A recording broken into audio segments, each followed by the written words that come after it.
Alchemist with my special guest EA Koetting. If you haven't went to Become a Living God and you're into the occult, I'm really not too sure what you're doing, so check that out. This conversation is going to probably be all over the place, and with the main focus of being yourself, to be able to not care what other people are thinking, not caring if you make a video, put it out, and what people say in the comments. It doesn't matter. So thank you, man. Thank you for being here. And shoot, how's it been going? Pretty crazy? Yeah, dude, very busy. Yeah, like we were saying off air, that you start, I have an idea of what I'm going to do, and so I start moving in that direction. But it's always like a whole series of course corrections to things that that I couldn't anticipate. That's actually like in my opening to the Grimoire of Asmodeus. That was the big thing that hit me, that I opened that up with, is that what we're calling the adversary, Satan, or demons. These are the embodiments of unanticipatable change. Things that we can't predict. It is we like to call it evil, but it is the force of change. And as black magicians, I think we kind of get into this mindset of like, well, I'm friends with that, and so it's not going to hurt me. And that's not the case at all. That just means that you're sacrificing yourself first. You're actually going ahead of the wave and saying, I want to experience this change, maybe even before anybody gets the chance to. And so it's like, yeah. So in summation, it's been a nutty year of exactly that, of like thinking I know what's going to happen, thinking I know what to do, but then actually realizing I'm not as in control of my reality as maybe I like to think. Even at the level of like godlike power, there's still so many things that one of the big things is I'm not the only God here. That's the big thing. I'm not the only God on this planet, and there are other gods that have their intentions too. And so there actually is right now a battle of wills going on. Yeah, no, for sure, especially with the elite, the agenda to have disclosure. I know there's some people that don't want any of that to go on at all. They want to hold that back, and there's other people pushing it. And just like with the radionics machines, and I got myself a wish box. I mean, like, y'all are showing us, here's some awesome stuff to dive into. And like, it's not only just like to see what change my eyes myself can make in the world, and to have a grander vision. I realize the Alchemist is not the grand vision. Santolak has shown me a whole different route as well, and it like brings more fulfillment. I didn't know if it was just the music thing, or if I was trying to become like an occult practitioner that people can like. Obviously, I have consultations, but like spell work, or like trying to be like someone out there trying to show everyone, like I want to show everyone, the information I know. But I really found out where my real direction is, and that fire, that coal, or whatever you want to put, that momentum can be inside, and you can go towards your goal. But then eventually, that momentum is going to take you where you're called to be. And like what you were saying about evil, or when people say this is evil or anything like that, I know the past 5 years, all the evocations and all the spirits I've worked with, there's nothing that's evil nor good, just change and evolving, and that can be there's some people with baggage that still have on them from 20 years ago, and they just not want to use that hell to go through it and then change from it. They're just expecting it to be A-okay, all fine, go ahead, and I've just learned, whatever the event may be throughout the day, and don't get me wrong, I want to have great days and shit, but if it's not good, whatever, it's that growth, it's that change, it's that getting through that pinhole that, needs to be done. It's, man, I mean, even relationships, I just got done getting out of the long-term relationship. And all good. Let's see if this works. Can you hear me now? Hang on, everyone.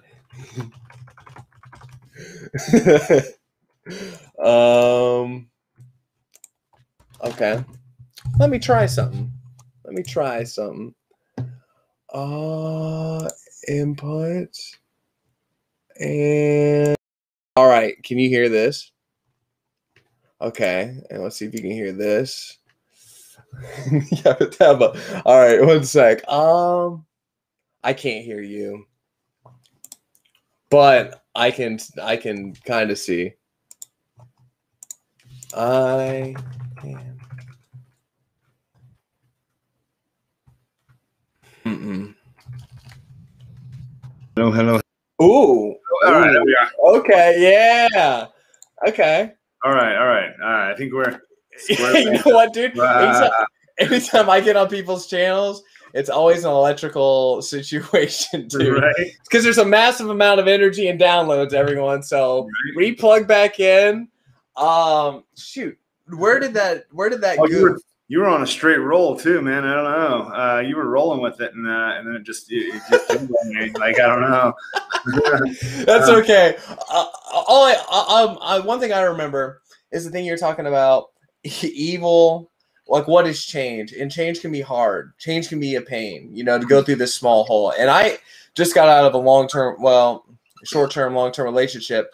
And I thought, man, there's that painful. But then you get through, you see all you've learned on the journey and how much happier you are now that you can go do more in the future, like towards your goals and ambitions. And it's like, obviously there's to have attachments, and then there's also times where the attachments are too much, and it's kind of like, I don't know. I guess that's one thing that is difficult for me, is the attachments that you don't want to be too much, because then it's like it just gets out of your hands. But then if you don't have it at all, then you don't have a focus. And it's just like, being in the occult world as well as being in the physical world, there's this line.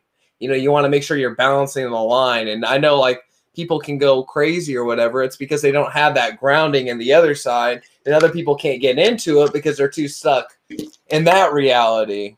And so it's like, obviously it's very hard, and there's not a magic word or thing I can tell people. For me, I'm very blessed that I have an imagination like I do, because that's my way of doing it. But other people, can do stuff with the analytical and shit. Like me, I know you even said you don't like numbers. I don't like numbers, man. Get that shit out of here.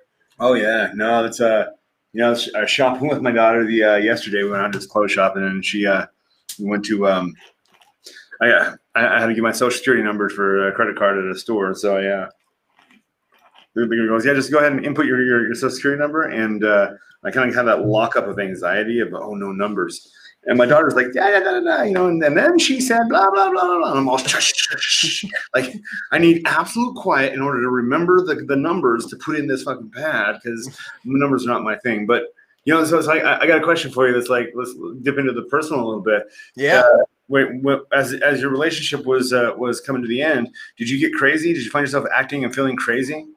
Now, in my past with the women I had, always, that's when I'm like, it starts getting like intense, and it's like, my mind goes straight to like magic or something. That's what I used to do in my past. But, since my father passed away, since that moment, man, like, I've really changed who I am completely, in the sense of, I don't let the small things, like, don't get me wrong, relationships and, like, especially lots of time, invested into an individual, it can be hard, but it's not going to destroy me, because I spent so many years in my past letting it destroy me.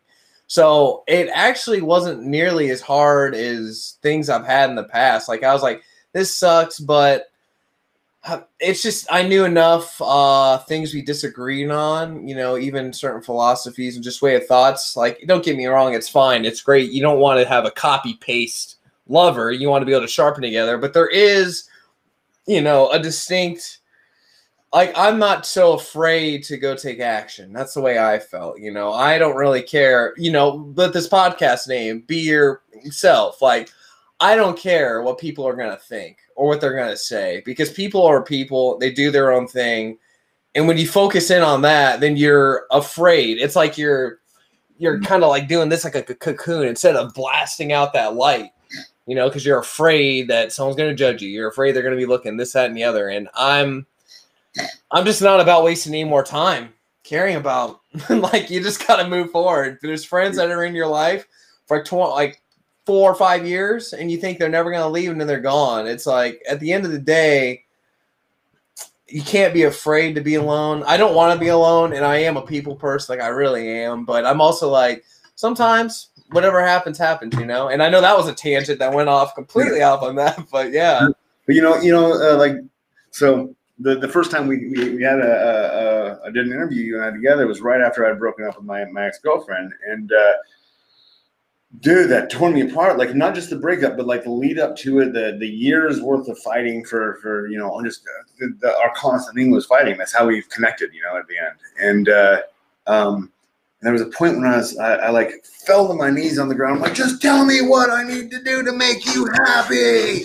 And I'm going, Jesus, I've lost my mind.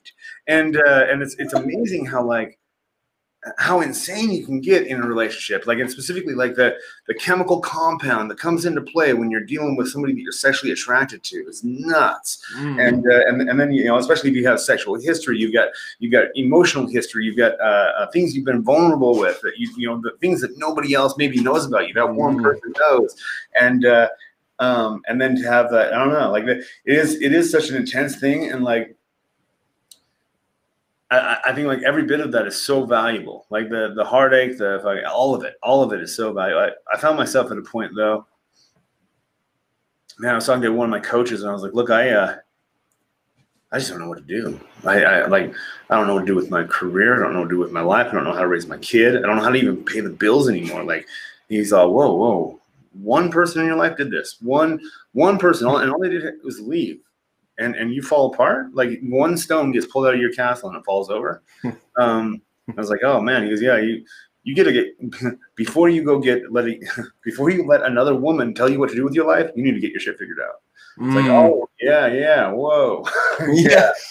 I mean, for it something to take down a wall, like I forcibly put myself in depressions myself with a girl in hopes that would help, because I was like, I know I shine bright and I help people. So if this girl sees what she would do to me, then blah, blah, blah. And some, BS story in my mind that I'm like really trying to like convince myself it's fine.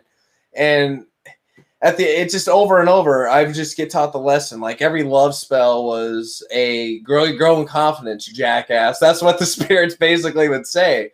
And that's great, though. It's like, if spirits and such didn't give a shit about the growth of humanity, in my personal opinion, then I would be having so many more things have opened up and happened and then ruined my life than for doors to shut and focus my mind in the right direction. And that's why I feel so much more alive now and not afraid of things, because no matter what happens in my reality, I know I have the power to change it. And not a lot of people, might even feel that way. And I couldn't imagine, like, at this point in my life, I'm like, knowing what magic is, knowing what my intent is, knowing what goes on inside reflects on the outside. And just because it doesn't mean you're going to be kitting it every single day. We've all been on the slopes, nothing's always all perfect, but it's like, at least knowing you have that power and that it exists. And it's not even, I don't feel like a power. I think it's more of a letting go. It's like, I can put my intent out into the universe or to this being, the spirit, and then just let it go. It's like a form of exorcism. And that's why I like the magic so much. And it's just like, you getting broken up with. I've used that as a motivator to push me to go run faster, to lift when I lift, have a little bit more intensity to it. And obviously you have to do everything healthily. I mean, you could be like, I'm so mad. And then you throw out your back and stuff. But well, even with that, like, let's linger on that just a little bit. All right. So I was doing the gym hardcore for most of my adult life, honestly. Like, that to me, that was a healthy lifestyle was going to the gym 5-6 days a week, and eating lean proteins and whatever, like a whole regimen. I started noticing, especially as I was like dealing with kind of clearing past traumas and stuff, that the gym got to be less and less of a healthy place for me to be. I'd be there comparing myself to everyone and failing. I jump on the treadmill and start busting, and I, like the facts were, I was busting ass. I was there every morning, and I'd have people that were jumping on the treadmill next to me to try to compete with me because they're going, oh, look at this dude. But inside I was going, I'm not good enough. I'm not good enough. I'm not good enough. And to the point, like I started getting like real body dysmorphia. I looked in the mirror one morning and I saw myself gain like 20 pounds of weight, just like in not just in my mind's eye, but my actual physical vision is changing. And I'm like, what's going on with me? And really, just so I had kind of tapped out of doing therapy for a while. I was good, but then that kind of surfaces, and then I start getting all this past trauma starts boiling up, and so I actually stepped away from the gym entirely, and for about 2 or 3 months I was in, and this was it started in like December, and so throughout pretty much all winter I was in this deep depression. I mean, and I cut off ties with all of my family. I kind of flipped. I've been waiting for that moment in my life where I'd just flip out, where I'd finally just lose it, and I did. And it wasn't as bad as I thought it would be, but I did need to have that explosion to become a monster, to face the monsters that I had to face, and so yeah. But it did hit that unhealthy level. Now I'm so I kind of sat with it for like 2 or 3 months, and just like I don't care about what I eat or what I put in my body, what I put out, and what the output is. I'm just gonna try to stay alive and just make it to bed every day and wake up the next morning and just try to keep this pattern going. If I and started really devaluing the way I look. That's one thing. That's one part of like. When you think about like, I don't give a fuck about what other people think about me, but especially if for me, if there's any concern about the way that I look, like if I'm sitting there thinking about like, am I holding my posture right? Am I laughing in the right way that looks pleasant? Like it can get into this obsession where nothing is quite meeting it. And so I've just got to kind of put it all away and say, it really doesn't matter what I look. That is not the value that I bring to the world. Mm-hmm. And that even if I'm a fat slob, I still have value. And that's actually been a really interesting road to cross, because it's like, when the conversation is about, being authentic, for me, it's like that. I noticed that like the gym for me specifically wasn't an authentic thing. Now I'm out in the backyard doing yoga, swinging swords around. I've got a Wing Chun dummy that I'm punching away at. So I've got too much energy to sit still. But I had to find the most authentic way of moving my body that was right for me on my own time scale. Go out and hit the Wing Chun dummy for a bit, then I'll go out and do do some. I'll split it up, do some archery, and but on my scale as I want, just through the day, and that works out a lot better for me. But yeah, and one of the things that I've been thinking about, because I've got this, I'm in a relationship with Zarathina. It's awesome. It is a long-term relationship that we're working on bringing together, and I've been sitting with that going, what's the fear that's keeping me away from that? And this is, something I've hashed out with her, with therapy and all that. And really it's a fear of losing that authenticity of like, if I've got the beautiful woman of my dreams is in the living room, am I going to feel okay swinging my sword around in the backyard, or am I going to feel like a fool, And if I'm going to feel like a fool with her, is that a foolish thing to be doing? And then I kind of have to look at that and go, am I being a fool? No, that's actually, I'm doing something productive that's getting me out in the sunlight. Whatever. There's many benefits to it, but I do kind of have that self-criticism that comes in that goes, maybe, so it's like driving is a really big one. So I'll drive, I'll pop my foot up on the seat, hold the steering wheel, and just lay back. If I'm listening to good music, I'll be in the vibe. I'll start creating energy orbs as I drive, and this is a really fun one. When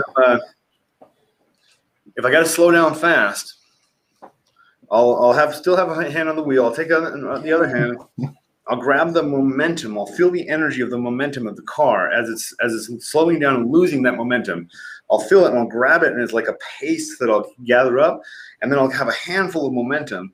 And then once we've cleared the obstacle, I'll drop it into the engine, and I swear to God, the car just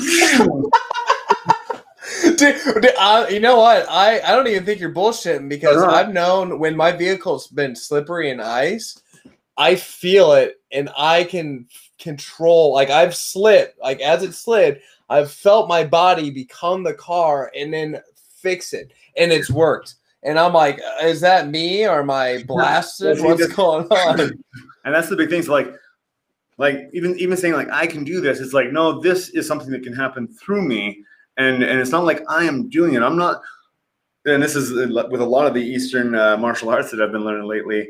Man, it's blown my mind. So if I try to use my force, there's a lot of components there that are going to make me weaker. You know, I might be up against somebody who's stronger or faster or more well trained. Now, if you're using the specific methods of martial arts, you're not using your strength. You're using the strength of the earth. You're planting yourself on the earth. The earth is bigger than any enemy, and so you're actually not using that. You're going to use the wind. You're going to use the power of the wind as somebody comes to strike you. You're going to knock their strike upwards towards the sky. That's going to throw them completely off balance. You know, you're not using your own strength, your own energy. That's not. I mean, you can, but that's not where we shine. We shine when we're capacitors, when we let it flow through us and we redistribute it.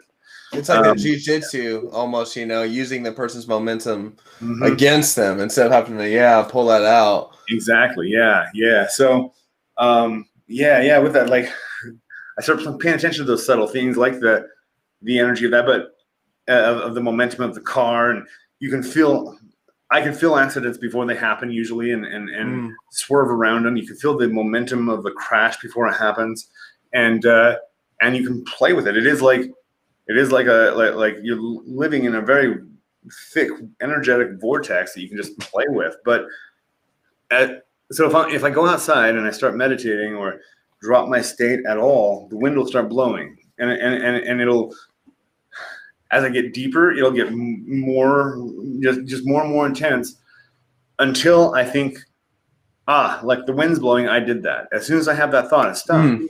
It's like, no, that's not you. You made the mistake. You thought that you were different than the wind. You thought that you were separate.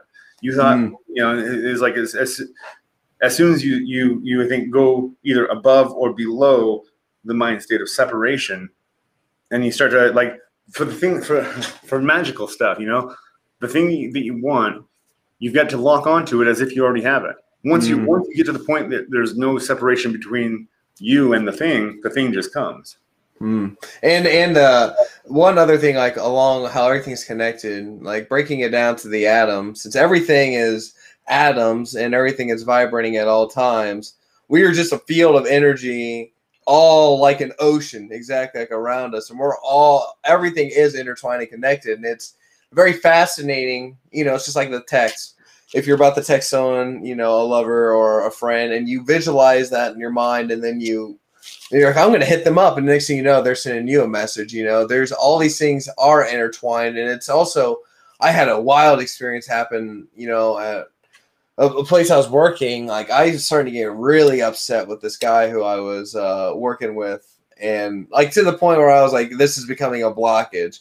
And when my mind state went to, I'm doing a working tonight, and I'm going to get rid of this blockage. As soon as it went like that, this person's attitude towards me had changed from that point on, and it was mind-boggling, you know. And sometimes I just feel like it's that internal and then to the external, and obviously that's how it can all change and come together. But it is a part of that locking on, and then also not having that fear, you know, because you can definitely second guess yourself. One thing I've heard you say so many times is if you ask yourself, did the ritual work? It didn't work. Like, the whole entire goal, the whole entire thing is to get it from you and push it out.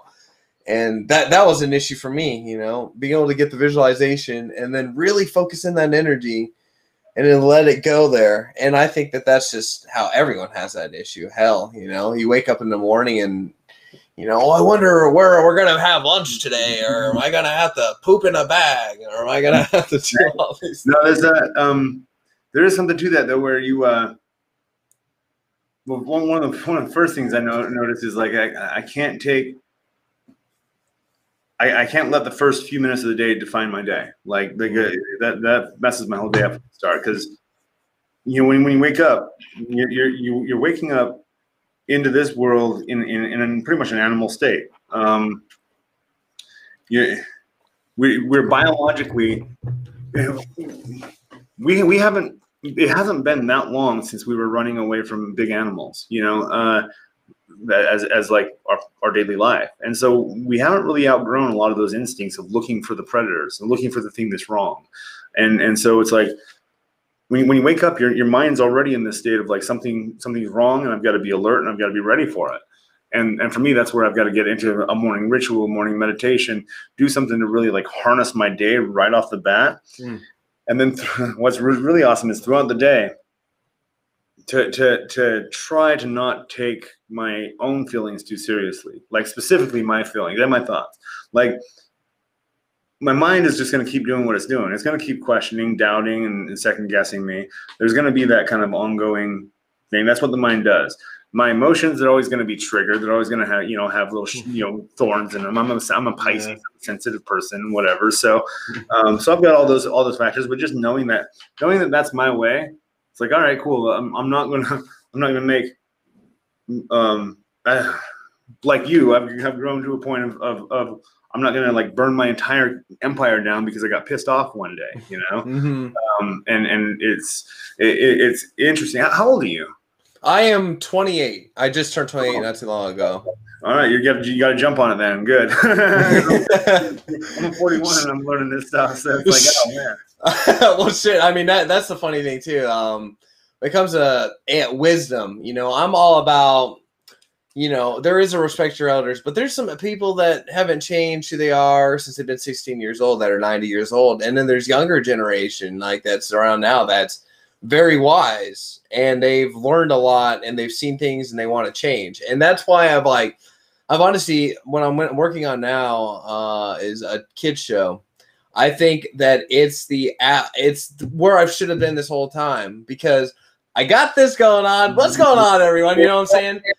And like, if you're going to influence, it's easier to influence a young mind to new ideas than an older person who's stuck in their way, And so at the end of the day, I'm like, I've been going after these different niches, like the LA Alchemist. Don't get me, I love my rap and all that stuff, but it's like, I don't want to play the game I know that it would take to get it in that specific genre. I'm not one to flash a watch and, here's this amazing vehicle, here's this, because I do find fulfillment like in seeing the synchronicities, seeing the divine speaking back to you. Like, I think those things aren't plastic, and too much of the world is plastic. So I'm like, how could I change this world in a positive imprint, but also be laughing, having a great time, enjoying my life, And like, even the podcast, like, I enjoy doing them. I'm not going to ever stop, but it's probably never going to be my number one big thing, because there's only a niche of people that can really, like, they understand, like, even what you're going down, what you're going to talk to.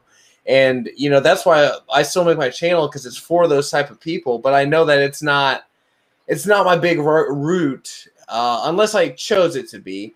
But I'd rather just be laughing my ass off. Like, most occult practitioners do kind of come off a little serious.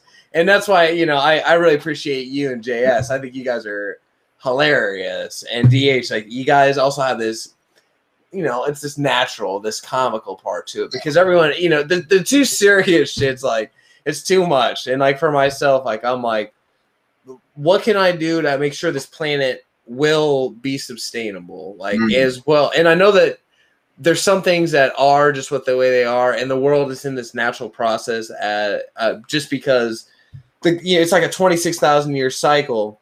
I know the planet goes through phases and such, but regardless, I know we could be doing things better if the people up at. I'm going to be serious. I'm concerned. I am concerned about like what's happening with the planet. I mean, looking at like what we're doing to it is part of it, but also like just the natural cycle itself is terrifying. Like that there's the matter of like not only are we getting hit with like just the beginning of solar storms, we're just at the beginning of the solar maximum. And it's already started getting popping off. And I don't know if you've been watching that at all. But then also the fucking the Earth's core is lopsided. It's basically a lopsided mass inside there that's wobbly. And it's like, you know, we've got Yellowstone Park. That's the streets are melting there. We've got California is about to go in the ocean unless it's going to be an island full of. Look at California right now, dude. It is escape LA. I mean, Kurt Russell should be, you know, watching people right now. It's like this has been played out. It's like, whoa, really? Like what? This can only be the apocalypse. Like yeah, no, of course. And the corona, you know, my cousin said to me, my cousin looks identical to you. I still am blown away.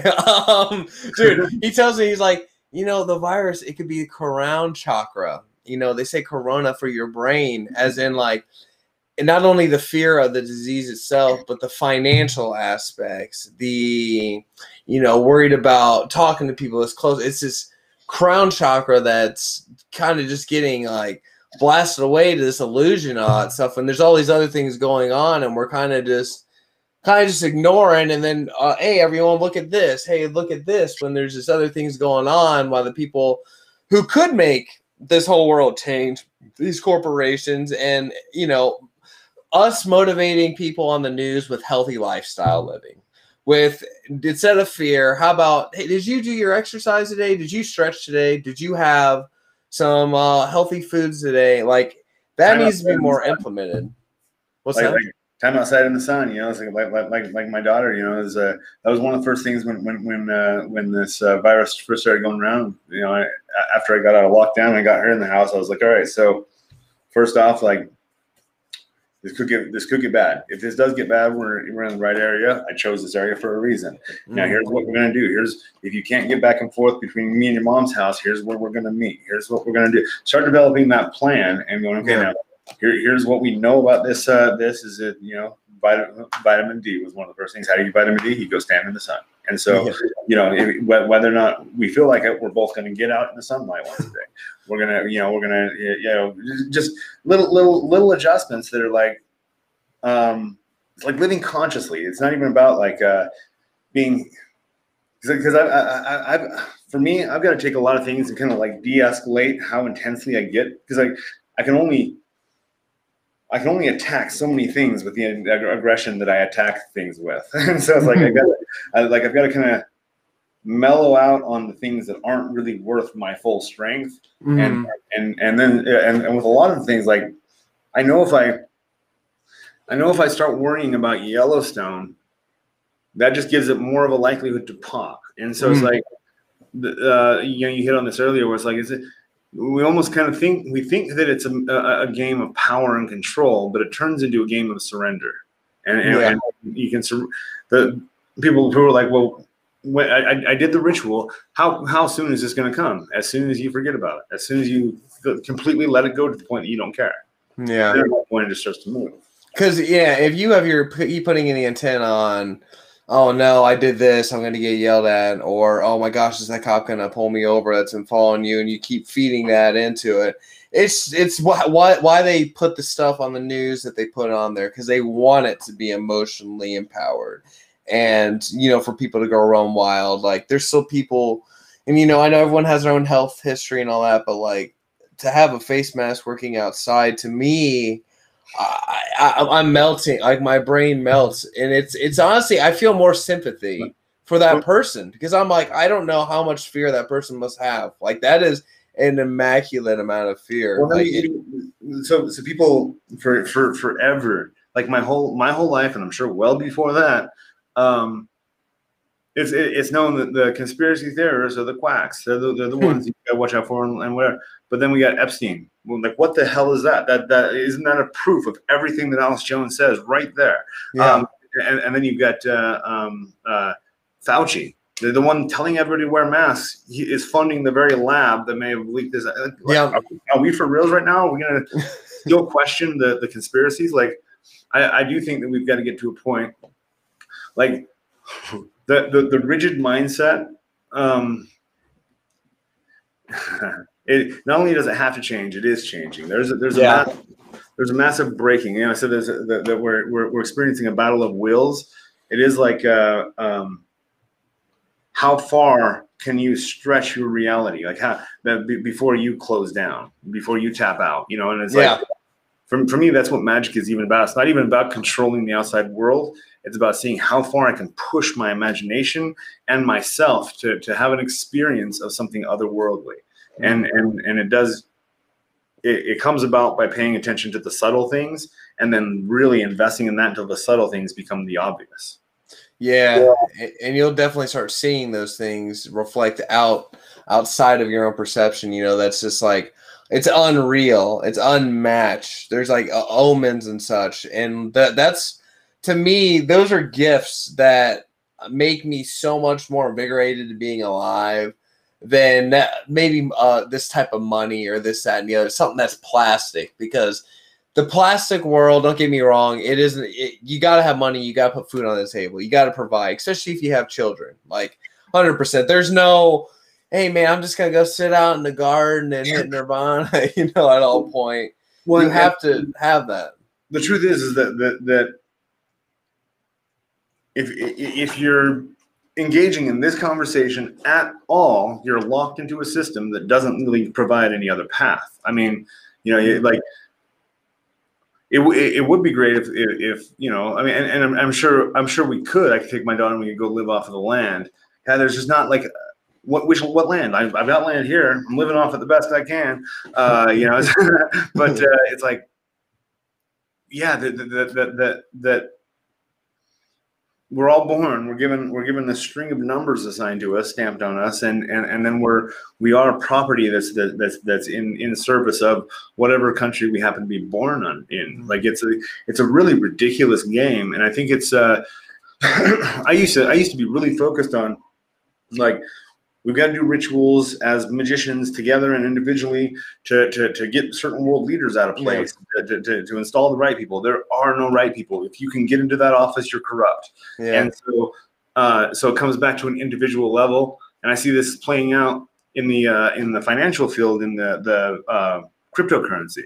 And it's like, what's happening there is a model that is going to infiltrate everything else. The individual vote is actually going to matter, but not through the democratic system, but through the technological system.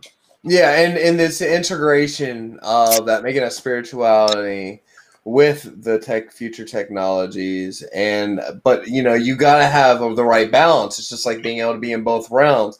Everything does come down to this balance, as well as, you know, the cycles of, you know, the growth and the death, and the growth and the death, and the continuation going through things. Like I have a new perspective on things. I just got done working with the spirit of the hawk, and it showed me so many things. And after the working, I've gotten to a point where, you know, I now see, like, the meditations I do in the morning. I'm now working with Hercules, and he told me you need to also be working with King Baal. Like, get it together. It's like my meditations in the morning is hitting my chest, making those statements of what my intent is and what it will be if I don't do what I'm supposed to do, if I throw myself off the course. And, you know, it's just like all these different elements. And maybe I'll be doing this for the next 3.5, 4 months, and then maybe I won't do it anymore. But through this phase, it's of the part of the growth, and it's about, you know, keep implementing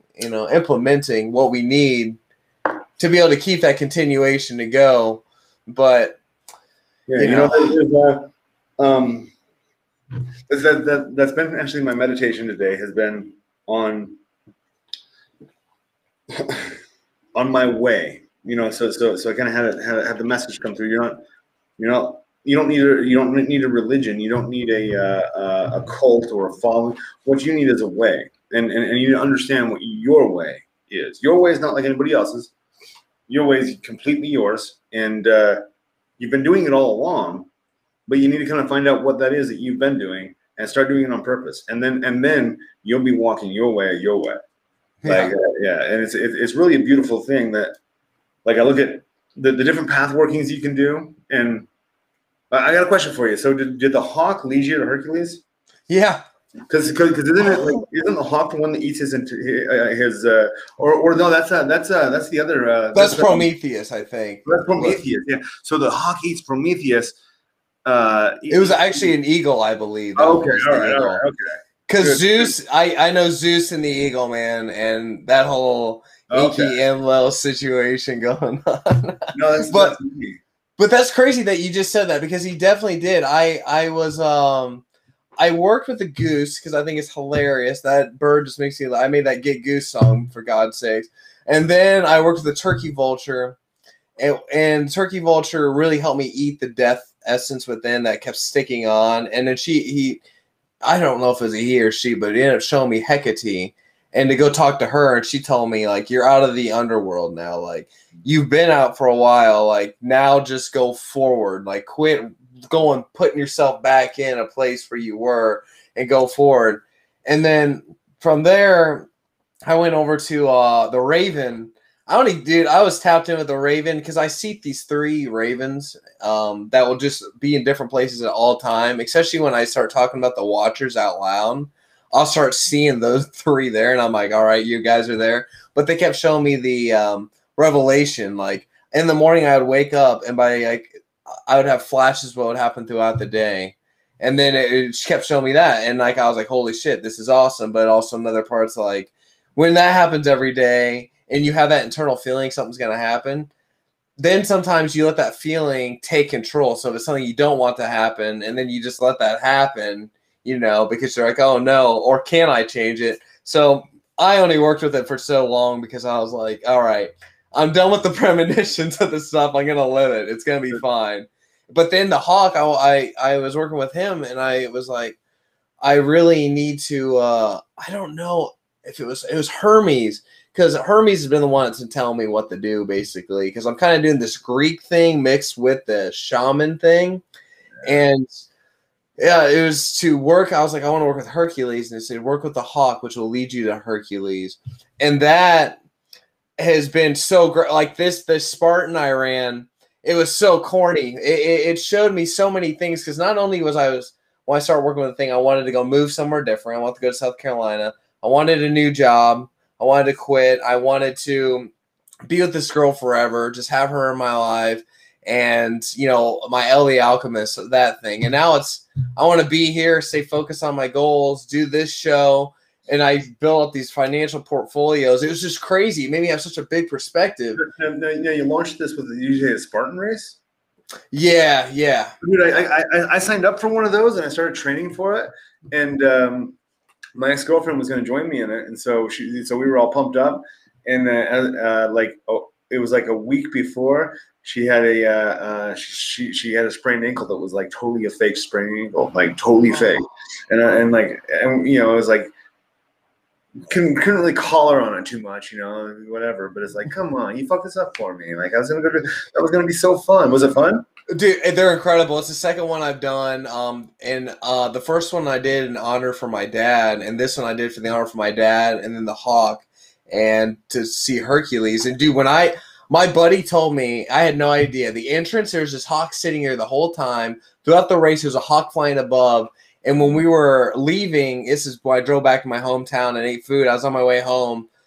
As soon as I'm pulling out to go home, the biggest hawk in the middle of the city, like in the city, like what the hell is this dude doing here? Flies right in front of my car and then flies up. And like, it's those type of things that are like, I can't make it up. I can't bullshit. I can't, like the thing happened. The spirit then showed me. It's like the other side then shows you that the things are real. It's not just some BS story going on in here. But that's also why, I don't give a shit. I'm going to share my essence, myself, my stories. And if someone's like, awesome, then that's great.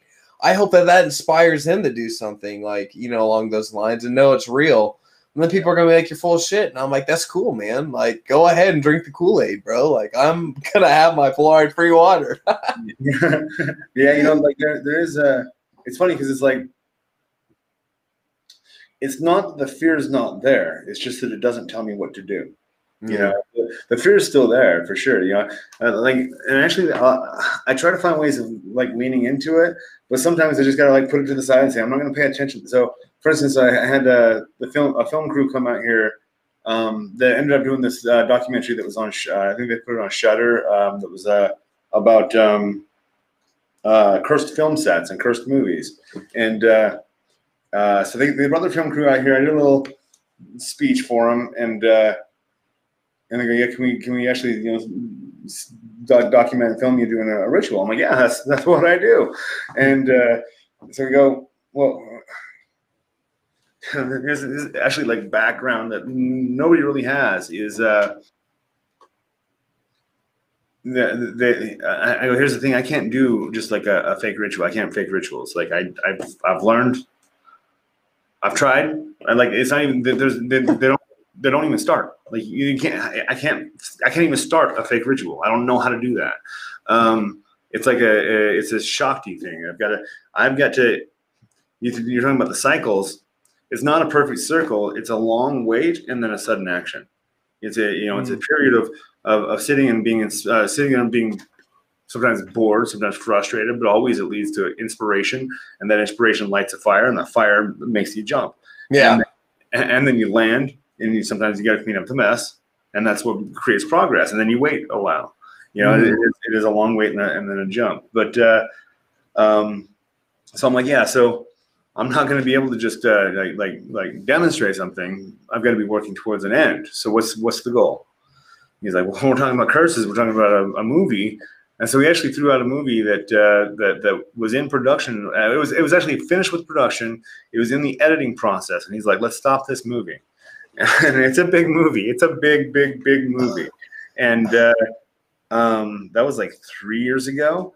And that movie's been stalled out ever since. And but we go walking outside. What makes me think of that was we walk out there, and I tell them like straight up, like those of us in the room, the camera guy, the audio guy, the producer, and the director, and me. I said we're the only ones that know what this movie is. It's just not going to get until, and we set a date into the future that we're like, until this date, we're not saying a word about it. But I've been keeping an eye on it, and it is hard to.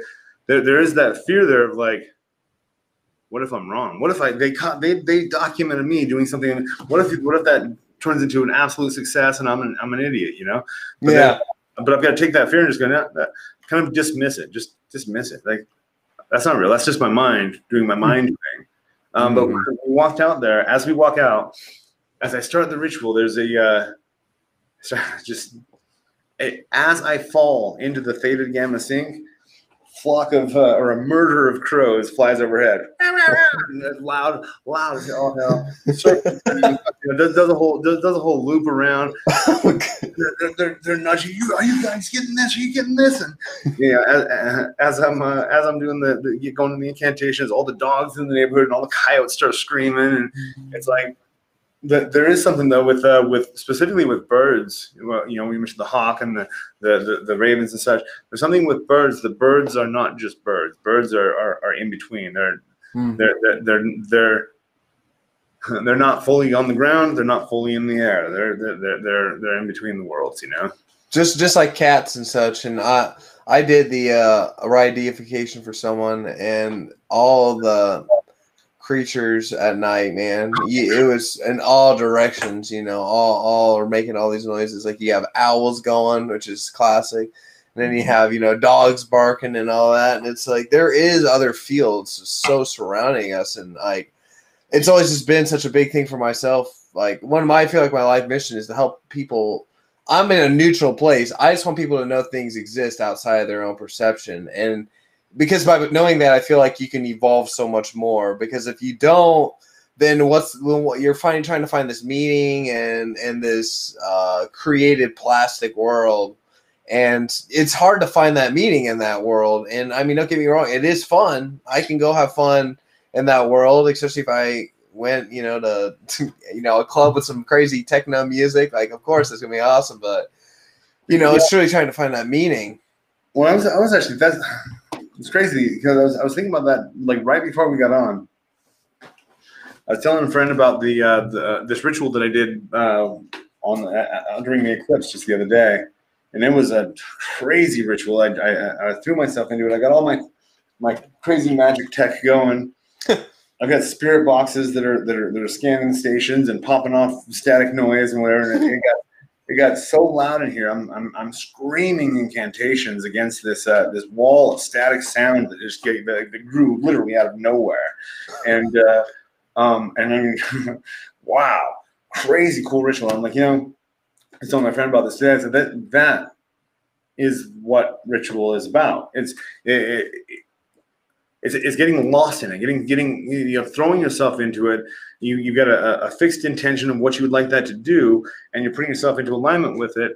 And now later, after it's all over, you start to assign value and meaning to things. So now when I see the $20 bill on the ground, now that has additional meaning that it didn't have before. Now I'm probably going to notice it where maybe I wouldn't have even noticed it before, or maybe the opportunities that open up.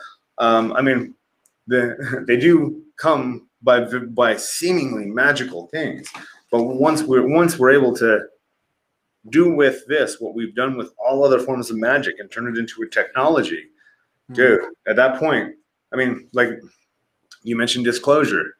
You see what we see what these craft are able to do. They're able to do things that to us are impossible. They're not impossible. We just don't understand them yet. And so until we understand them, they're in the field of sorcery. What's really cool is the field of sorcery, in my opinion, is infinitely deep. And so as things, more and more of it gets integrated into technology and science, that is going to continue to deepen as far as those who are still sorcerers are going to find more and more inventive ways of opposing and of throwing the chaos into the system and asking the questions of, why not this? Why? Because that really is the role of the adversary, is to really point out the sins of the gods. Yeah. And yeah.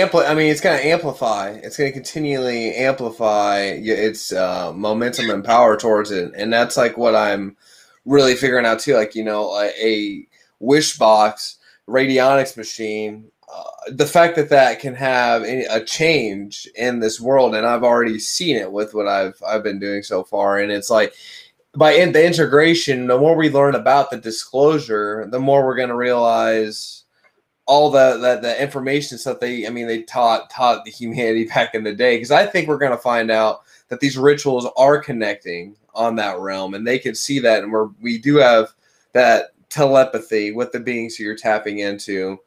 And so are you saying that like the demons of the Goetia, for instance, are the same as like the gray aliens, or what's the equation there? Okay, that's a great question. I definitely believe there's multiple races of aliens, and just like there's multiple spirits on this realm and other realms and all that. And so I think the Anunnaki I definitely believe they're here, and they're a part of kind of like the Simon Necronomicon in a sense, like these great ancient beings that have been there. And obviously there are Gregors, like, you can have Superman, Batman. The Goetia, Salos, I was thinking about this. When they talks about there's like multiple heavens, and then when Metatron goes up and searches the heavens, he sees, they're not the Ajiji, they are the, they're giant beasts that are singing in the heavens that, oh God, I forget what they're called, but I just thought of Salos right at that moment. And so I'm thinking these Goetia beings are also like the Anunnaki and such. And I feel like where the elites are wanting to, like with the children and all that, I do believe it's towards the gray aliens, and to, like whether it's that, and I know people talk about the reptilians, and then you can get construed, because then you're like, the reptilian's evil, this and that. But then you see the dragon knowledge is like to be enlightened. And I think the true sin would be not be enlightened and be ignorant. But that's like, that's a whole nother thing. But I definitely think that there's multiple races of spirits and aliens. So it could overlap into this and that. But to say like, oh, Asmodee is a gray alien, I don't think any of that. I think gray aliens are some type of half cyborg, half human. If the human, God, Could it be us in the future, and we all just keep having sex like South Park shows? And then that. I think there's something being revealed underneath the things that are being revealed. Like, and I think it's actually kind of cracking my mind as I look into this. Is that like the reality that we're observing is only part of the reality we're engaged with, like, or that we could be engaged with. So like I'm going to be making a trip to Iceland soon, and so I've been looking at some of the things going on there. They've got like most of the population there understands that they're living amongst hidden people, and these hidden people are sometimes as big as you and me. Sometimes they're as small as they can fit inside a flower, and these people are so real that you'll see them out in nature. They don't like to be seen by people. They're often as surprised about us as we are about them. Like, oh, I've heard stories about humans. I didn't know you guys were real. And but they'll have like little houses, like little, like it looks like little Christmas houses that they'll make and put in their backyard for the elves to live in, and full on signs of habitation will occur in them. Like there is.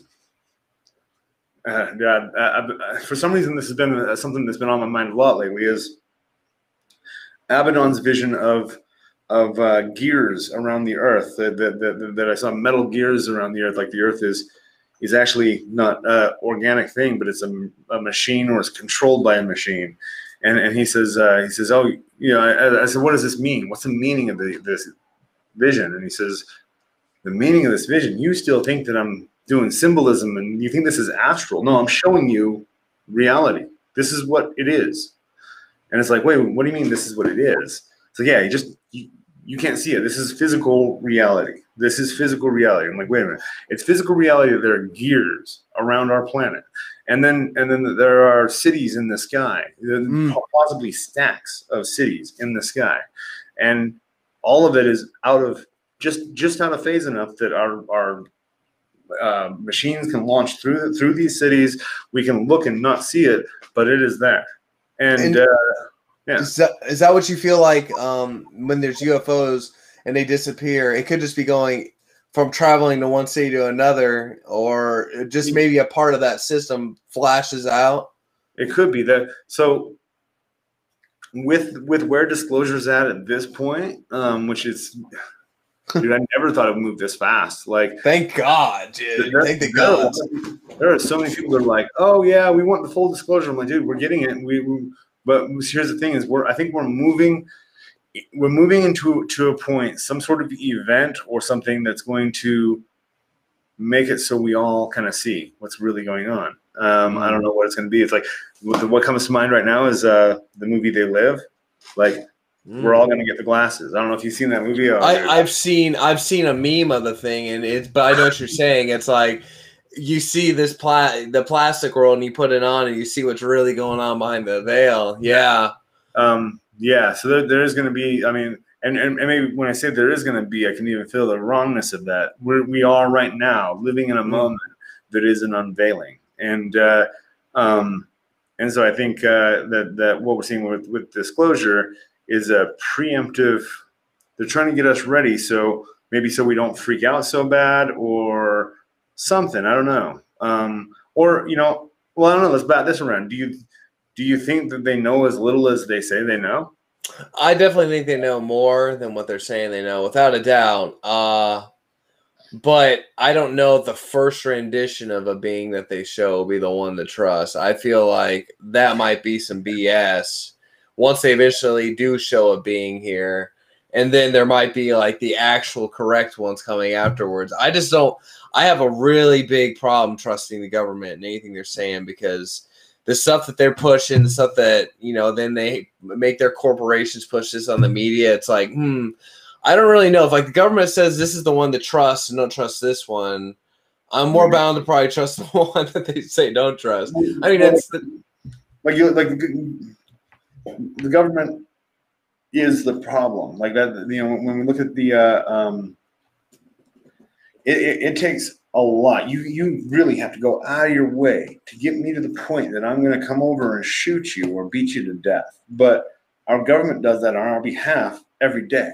And it's like, wait a minute, I didn't say that was okay. I don't hate that person. They didn't. I don't even know that they did anything wrong. I don't even know what, well, maybe we don't need all that information, but nevertheless, governments are out there killing people just willy-nilly. And it doesn't matter. It's just daily business. I mean, just to go get oil, we'll go start a war. And then we'll make the war on the oil and gold to make sure we have all this reserve, have all these things, have all this power. And, then to make sure that, the 6 corporations that own 90% of all the media and everything else have their power. So our vision, television, showing us all these lies right in front of us. And it's just getting the sheep, following them onto there. And I remember one of our podcasts, talking about, you see a trash on the ground. Yeah, you could not pick it up and then hope the government takes care of it. Or you could take initiation and do it yourself. They have way too much. They just have way too much power and control. And you and I know what's right, what's wrong, because there's this internal. There might be a shading a little bit different, but overall, there's a general idea. Take care of your kids. Don't go out and kill people. Just keep to your own goods. Don't go out and steal other people's stuff. And then there's obviously lines on it, but there's just way too much crossover. And the fact that they're we can live our lives like this and just like, oh, whatever, and make jokes about other countries when our own governments are over there killing and harassing and bombing things that don't need bombed for a resource that we could totally change the way how humanity works to make it a easier way for the planet and that everyone can have. It's like they want to make the main word for everyone is lack. We have a lack. But the truth is we have an abundance. Dude, I don't know how the fuck a seed can work. I mean, I get it, but it is mind-blowing that a small mustard seed like this can become this fucking tree. Dude, why do we have like these lawns that worry about the grass is cut, Sally? Make sure it's all good because I don't want the neighborhood to get upset and get that tree that's $400. It's like, how about we all have a fucking strawberry, blueberry for apple tree? We have an unlimited food. Why would we not care about getting clean water? And if the planet is on this wobble, like, let's make some plans, backup plans as a civilization on what we need to do. And it's just distraction. It's distraction to make it the fear and keep the people in that way. And that's what's just, it's frustrating. And the thing that really frustrates me is the people that are getting all the attention on social media and lots of other things are the people who are promoting the negativity, the BS, and I'm to a point where instead of bitching about it, I'm taking action in it. And that's why I'm changing my game. I'm like, I'm going to make a whole new animal, and I'd rather inspire people in a positive way. And then if you change it from the young, then the older it's going to be way, way better because I don't know. It's just kind of like we're all drinking the same bullshit every day. And when you're sitting there hoping something happens, hope is the coin of fear, man, because you're winging it. And magic's like the one thing that actually gives you the tools you need to not only exercise it from yourself, but to implement that change. And God, that's why I'm just so thankful that I'm just on this path to feel that power, because otherwise it would just be it'd be such an abundance of fear, and at any moment, like last night I was reading over the Simon Necronomicon. I've been working with the spirit from it for about 4 months now. I'm going to do a whole year working. I've never done that with any being before. And I'm like, this is awesome. Cause usually it's about 3 months or a month. And it's like, I want to get this whole thing, but I'm reading all these and I'm like, man, some of these beings are able to show you where food is. If you really needed food, if the grid goes down, and shit goes crazy, I'm not going to sit there and, oh my God, because I got a contingency plan, and that's like magic to me is. It's like having a baseline plan to go forward. Obviously, not everything's going to be perfect and not everything's going to work the way I want it to, but at least I have an option because, and that to me, the Christian church failed me. It failed me too many times. And there's only so many times you can take that. And I feel the toxicity, and I understand it now when I'm talking to people who are so hard in it. There's so much self-hatred, There's so much on like, black. Well, currently, there's a man. This is probably I'm probably speaking out of school here, but because this is something my girlfriend is going through. But her, I'm sure she'll be very vocal about it here shortly. But her family, she has a family member that has been harassing her, threatening her, and, saying she's going to call her employer, and she's going to try to get her daughter taken away from her because she practices magic, and I'm like, so luckily she's having this person arrested for hate crimes, and because that's exactly what that is. That's a hate crime, and that's something that Christians have a hard time understanding, is like when they're doing stuff like that, they're committing a hate crime. Like you've become that kind of person. Like like you ought to be ashamed of yourself. And really, because it's like when what that shows me is an extreme shakiness in her own faith, and that family member's faith, that because somebody else is getting satisfaction from another path that is contrary to yours diminishes yours. It's like, no, that's even when you're saying like, that people won't always have a perfect overlap, that there'll be some gray area. That's perfect. Like we all, I literally believe we all live in different realities, and we just have little pieces that overlap into each other. And it's more important that we find where we overlap, where we fit, rather than find where we're different, because those edges aren't for those people. Those edges are for the other people. Yeah, no, without a doubt. And I had a very big limitation back in my past. And even when I was starting to really talk about the occult vocally out loud to people, I had a mild hesitation, because I'm like, this person's going to think this is going to think that. But like losing my dad and then COVID, after all these things, like I don't have time to worry it or care about that. Like, I know what my mission is. I feel within, and I know I'm going to go after it. And it doesn't matter if I make this kid show a full-hearted, all love and positive. There's still going to be haters. People are still going to say shit.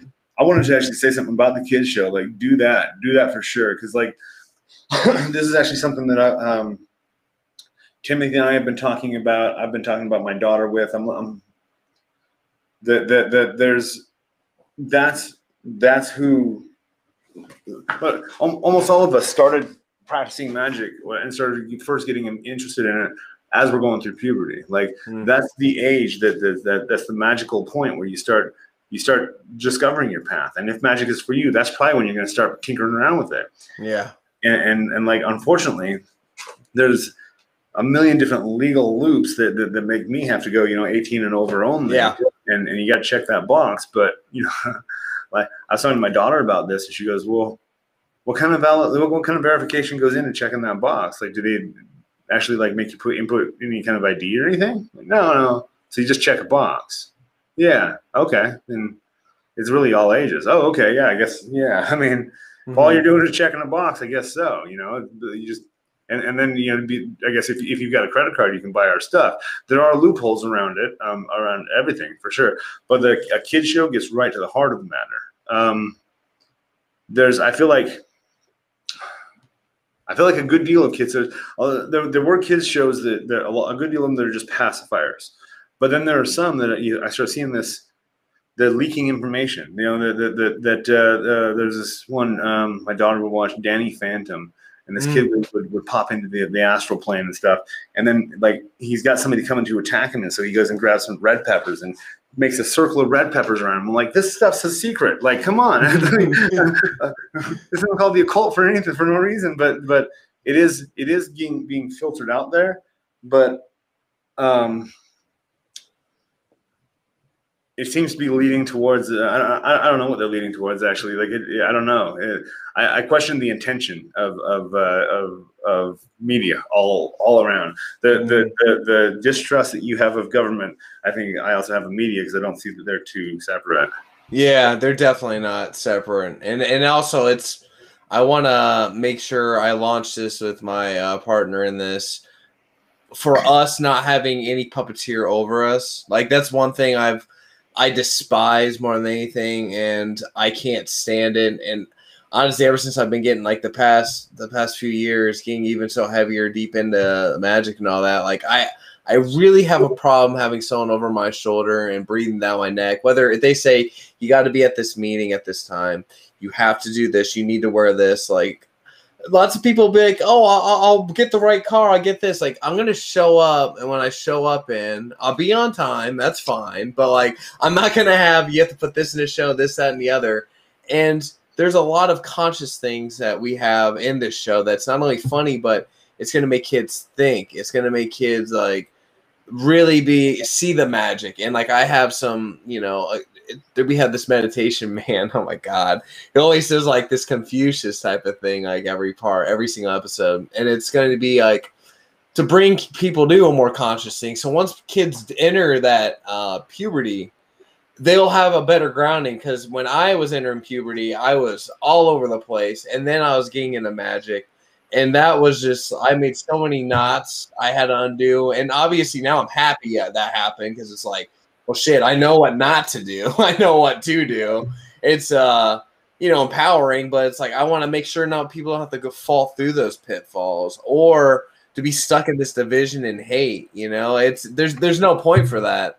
And actually, one thing I was gonna ask you is about your big. I didn't know if it was like you're just gonna have that gatekeeper ritual. If that was a for hire from here on out, or if that's a big working. I kind of wanted to ask you a little bit about that. No, that's gonna be from here on out. I'm so what I've my entire game is built on me going as far as I can into deep space and seeing what I can grab and then slingshot back here and see what I've got that I can bring back and say, hey guys, like check this out. And sometimes it's gibberish. Sometimes it's like, wow. And this is one of those wow moments where it's like, you know, I came out of this gatekeeper thing. First off, one of the things I had to grapple with was that what I did is something that not most people can do. Mm-hmm. You know, spending 3 years engaged with these 9 gatekeepers, devoting myself to them completely, sacrificing everything that needed to be sacrificed. Completely transforming myself, my life, you know, throwing my whole life onto the altar and just giving it over. Like most people aren't going to be able to do that. And to be fair, like most people haven't made it a day job to be able to do that, you know, and to go crazy on camera and to, you know, the whole thing is just about impossible for anybody but me to do. And so that like that, as I was doing it, I was kind of going, you know, okay, guys, like follow me, keep up. But that's an impossible request. And so at the end of it, like really, it all came together with like now that because the whole point is that you're, well, there are a lot of points to it, that you're taking on that gatekeeper. You're becoming that gatekeeper. You're becoming the gate. And in the process, you're realizing that the things that you sacrificed really weren't for you anyways. The things that you've become really were part of you that you've always wanted to embrace, and you become more and more authentically you. And it's like these gatekeepers are coming in, they're stripping away the BS, and then when they leave, it's like you got that extra room to find out what was there that wasn't real, and so through that whole, and then all of the gatekeepers basically coalesce as one within you. That it's almost like all of them need to plant their seeds in an active host, and that becomes a new being entirely.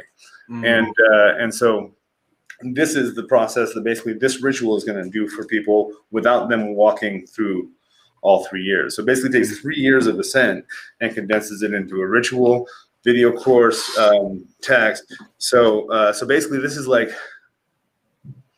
4.0 or something. I don't know how to explain it, but this is 3 years that I've been able to. So as I work through systems, like the approach I've always used is an understanding that like at least 90% of it is garbage, mythology, superstition, and then 10% of it's gold. That's a really generous amount, but there is a lot of it that needs to be discarded. So a lot of what I went through throughout the process of the gatekeeper working was very personal. It was very applicable to me and what I needed. Mm-hmm. But the gold, that 10% of gold, is this ritual. It is the coalescing of those gatekeepers, giving up. First, like the biggest thing is the shattering of your own self-made obstacles. Like, so with so many things that we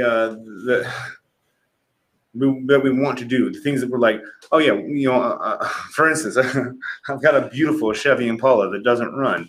I've got radiator lines that are, I got all kinds of crap going on with that, and it's like that'll sit there until I actually take action, until I actually do the thing, and it's only sitting there because of my resistance. And because it should have been fixed already. When I bought it should have already worked well, And so I'm arguing with reality, and in the process, the thing isn't actually happening. The car is not getting any more fixed by me thinking it should be fixed. Yeah. But that's what we spend most of our time doing. And so what this gatekeeper ritual and what the gatekeepers actually do, they get you right out of your own way.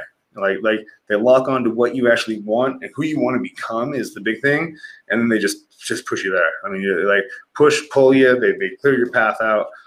The question so as I put this together, I'm like, I can't just do just the ritual and just drop that on people. I saw your review of my ritual for hire, by the way. Thank you so much. Yeah, man, absolutely. What you said in there that I'm not doing the ritual for you, I'm doing it with you, that I'm walking you along through visualizations and through this and that and the other. And so I realized, well, for a ritual like this, I'm going to need to give people like solid information about what to do, how to get themselves into alignment, who these gatekeepers exactly are. So I've written all that out. I've got an ebook that you'll get along with it that's basically like a guide to how to maximize this ritual. And then a video course that's doing basically a similar thing. That's another kind of perspective on that information, and then a consultation. So I've been getting on a lot of these consultations, and it is like a full-time job for a couple of days there, where it's just one after the next after the next. And what I've been guided to ask everybody is just a couple questions: is what are the exact changes you're looking for? What are the blockages that are keeping you from being able to do that? What are you? How far are you willing to go? And is there anything that you're terrified of losing? And like really, there's no wrong answer for any of that. But the best answers are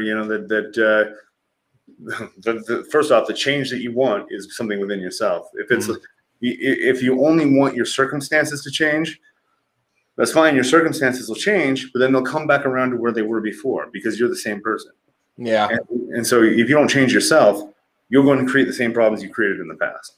And so, yeah, the changing yourself. And so what's the biggest blockage? Well, the only answer to that is yourself. Yeah. And then how far are you willing to go? All the way. And then what are you terrified of losing anything? Like really? Yes, and it's okay. Like, it's like, the fear of losing things as well as the losing of things, and the whole process. It's all a beautiful process that works together. But that really is, with this ritual, it's going to clear out the path for people. So I'm kind of filling it out as I go. Right now, I've got a massive wave of a lot of people that are jumping into this ritual. So it's going to be intense to fulfill that. And then as it goes, I'll kind of figure out how I want to do, if I want to do it as like a group ritual where I'll do it like once a month and include everybody in it.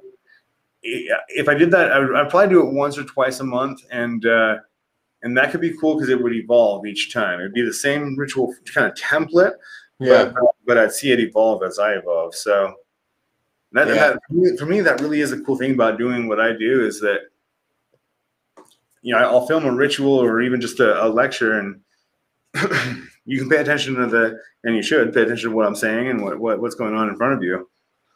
But if you also notice, like, there's things going on in the background, all of this is like multiple rituals over time that you can look at and go, oh, like I see what's going on this last year. You've had this thing that's moved from this part of the temple over to this part of the temple. You must have changed this and this and this in your life. Like you know, it'd be impossible for people to like actually pick up on all of it. But for me, it is this ongoing cyclone of a million rituals that are all ongoing and running concurrently.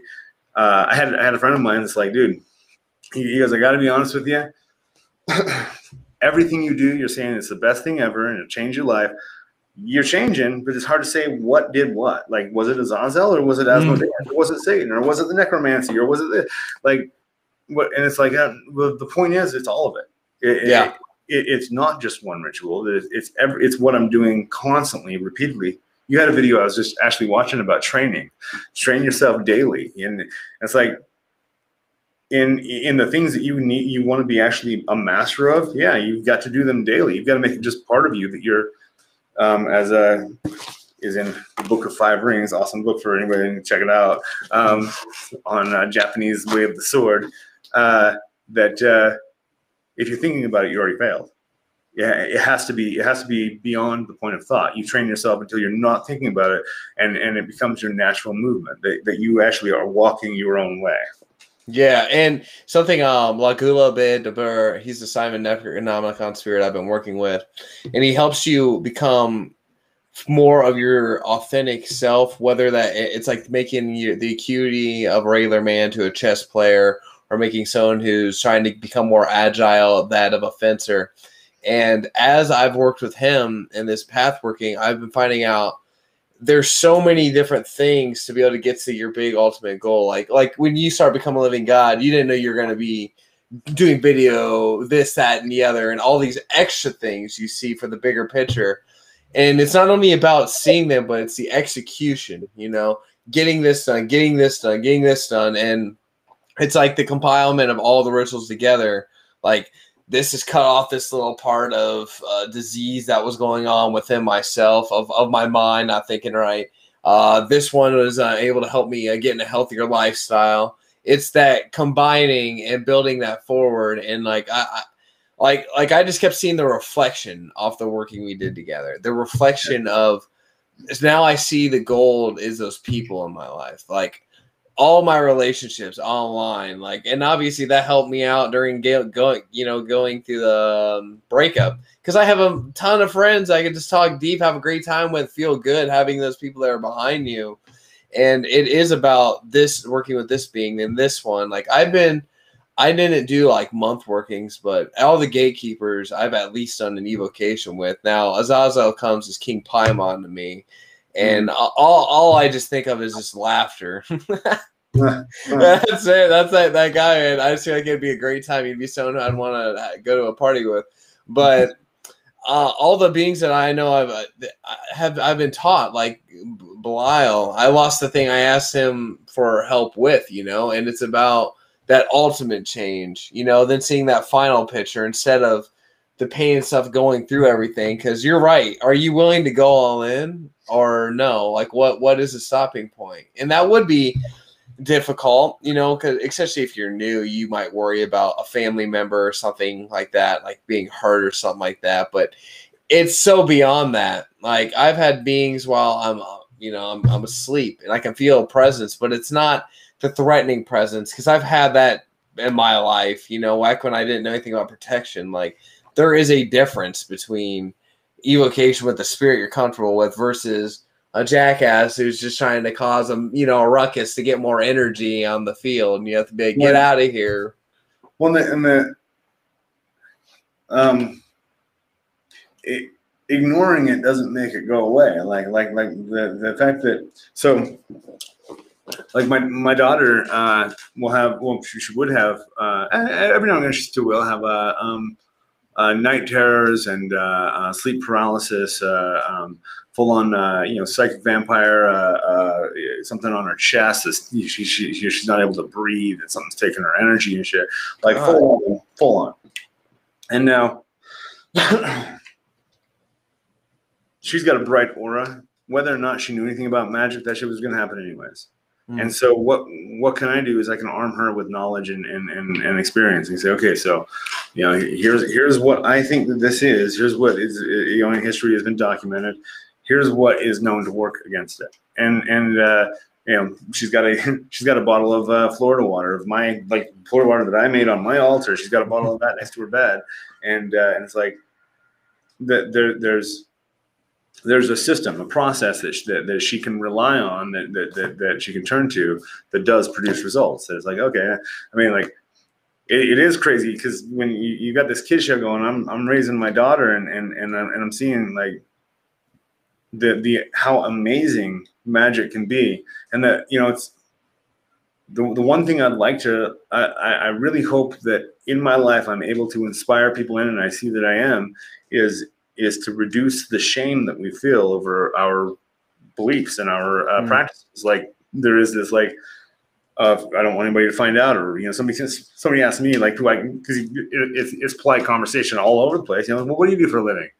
Oh, like that, you know, I'm sitting down at sushi with a room full of strangers. It's like, oh boy, like, marketing, you know, yeah, it's but yeah, I actually noticed I was doing this program as my ex and I were splitting. I needed something, and actually, like, I think I was led specifically to this particular program with this guy Raul Viasis. He's a badass. It's funny because they had the mantra of stop giving a fuck about what other people think, and they're shouting this, and you know, it's a lot of the dudes that are in there that are the spotlight on them look like they have more muscle mass than you can naturally develop, and there's a whole lot of, like, you know, they're doing we're doing planking competitions. You got everybody in this circle that's yelling at the guy in the middle. You don't fucking give up. Keep going. Keep going. I'm like, wait a minute. But we don't give a fuck about what other people think about us. Like, that's all that this is. It's a big circle jerk of reaffirming each other's masculinity. Come on, let's be real. Yeah. And so it's like, even like coming out and saying the words, like, don't stop giving a fuck about what other people think about you. There's a lot of giving a fuck about what you think about that, as I say, you know, and what I think about that and the whole thing. And it's like, for me, the magical point is when you can kind of don't just set that to the side. And that is what I've learned to do with a lot of things, is like, rather than trying to fight the mind, just set it to the side. Stop paying it attention. Put your because it's actually kind of crazy.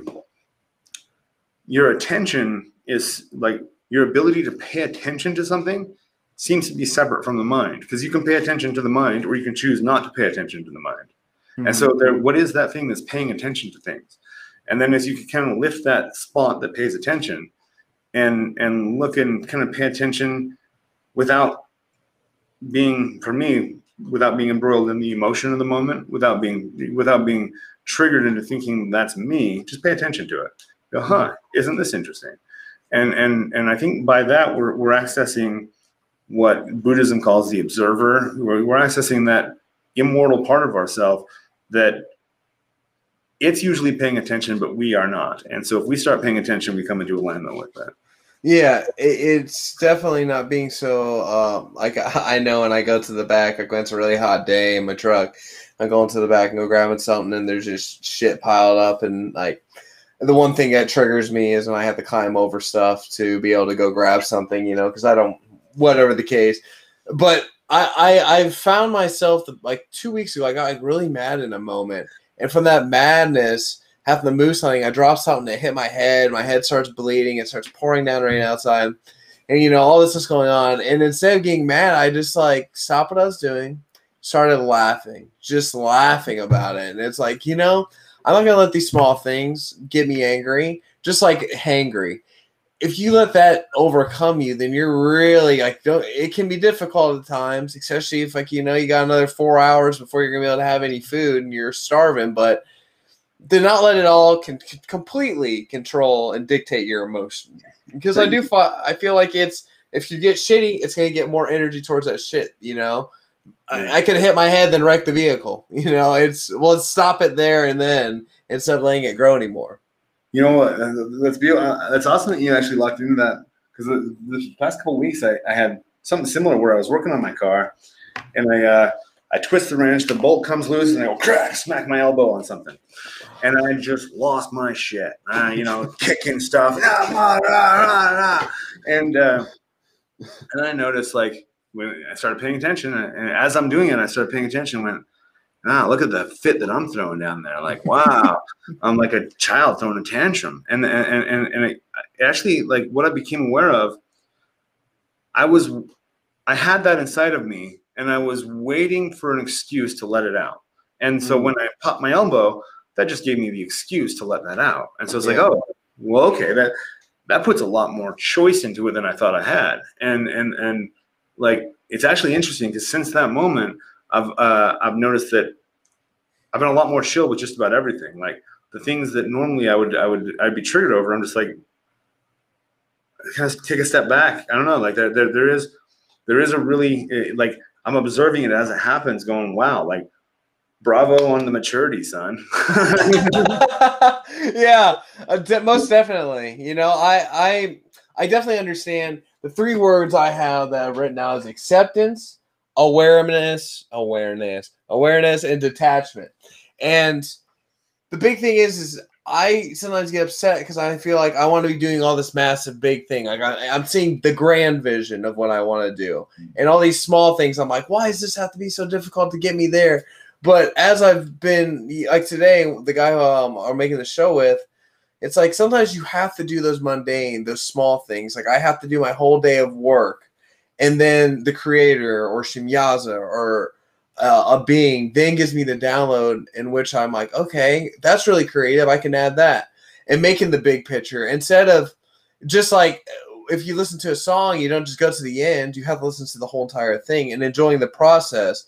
Like enjoying the process. I'm sweating my ass off. I'm climbing up in this thing, but I do have a goal that's going to eventually get it. So I'm not going to have to do this job the rest of my life. And how about I enjoy this? Because what I've realized, I mean, I'm 28, I'm still young, but I feel like time's flown by so quick. And like the people who are in my life for like a 4-year period or the job I was at for 5 years, like those moments I thought were never going to end. And now I'm at this moment. I'm like, holy shit. All this has changed. All this is, it's all fluid. It's all everlasting and always interchanging. And if it's not, then the waters become stale, and that's when the rot occurs. And so instead of so much freaking out on getting to that destination, it's exactly getting that fire to make sure that I'm going set forth on my ship into the right, you know, general area. But maybe that I'm going to get hit by a storm, which has occurred multiple times. And I've gone in a different area that I needed to go to. That's just beyond. And it's about trusting that process, not having that fear, and then also not getting too triggered. Because, yeah, man, I've hurt myself too many times by getting too mad. And technology, I've noticed, it will not work. If you're getting like so frustrated, like, come on, get this thing working. It's just my computer will start bugging out. And I completely believe it's because of that, man, that psychic energy. Oh, 100%. Yeah, I mean, I'm convinced that these machines only work because we think they will. Like that, you know, this is it's a nutty thing. It is interesting where, and you touched on this earlier, like a city will lose power for a few days, and it is a problem. People are dying. It's like, dude, we lived without power forever, and then all of a sudden we were so dependent on it. And I mean, like my whole business is, I know I am. My and not just my business, but even my fulfillment, my ability to feel fulfilled in life comes from me taking these experiences and sharing them with the world, which I can do through technology that requires electricity, and it sucks. But then again, like, so what I think what you touch on there is like when you're getting frustrated about the process, whatever, really what it's about, and then it comes back to really going in on your way, like not just the path that you're walking, but the way that you walk that path and the way that you've walked every other path. And it's like the way you do one thing is the way you're gonna do everything. And so you can start to pay attention to that and go, okay, like for you putting that message out there, yeah, and specifically you're being directed in the way that you're doing this to influence children, and that's great. Have that impact with the younger generation. And you're gonna take the energy and the way that you've been doing it so far, and just is going to be directed more appropriately. It's like so it's like when you're learning how to rock climb, when you're learning martial arts, anything that's a new skill that requires your body's involvement. At first, you're going to have soreness. Your hands are going to get torn up. Your shoulders are going to get messed up because you're doing it wrong. You're not relaxed enough. You're trying too hard. Almost every single thing, even with weight training, like there's a certain relaxation you got to get going. And like with martial arts, you're striking and you're keeping your elbows low, keeping them tucked underneath. And that way you're not throwing with your shoulders and throwing your shoulders out. You're not overcommitting your energy. And your strikes are a lot more efficient. Boom, boom, boom. You don't need that much energy to knock somebody over. Yeah.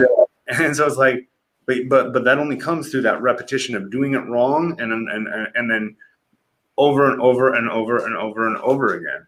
And so it is the dailies, like I'm gonna tell everybody that's listening, all 6 people, and whoever downloads this and watches it in the future and whatever, do a daily ritual. Just like and if you don't do it every day, that's cool. Those days teach you something. Like if I don't do my daily ritual, that in itself is a ritual. I'm like, oh, it's one of those days. Okay.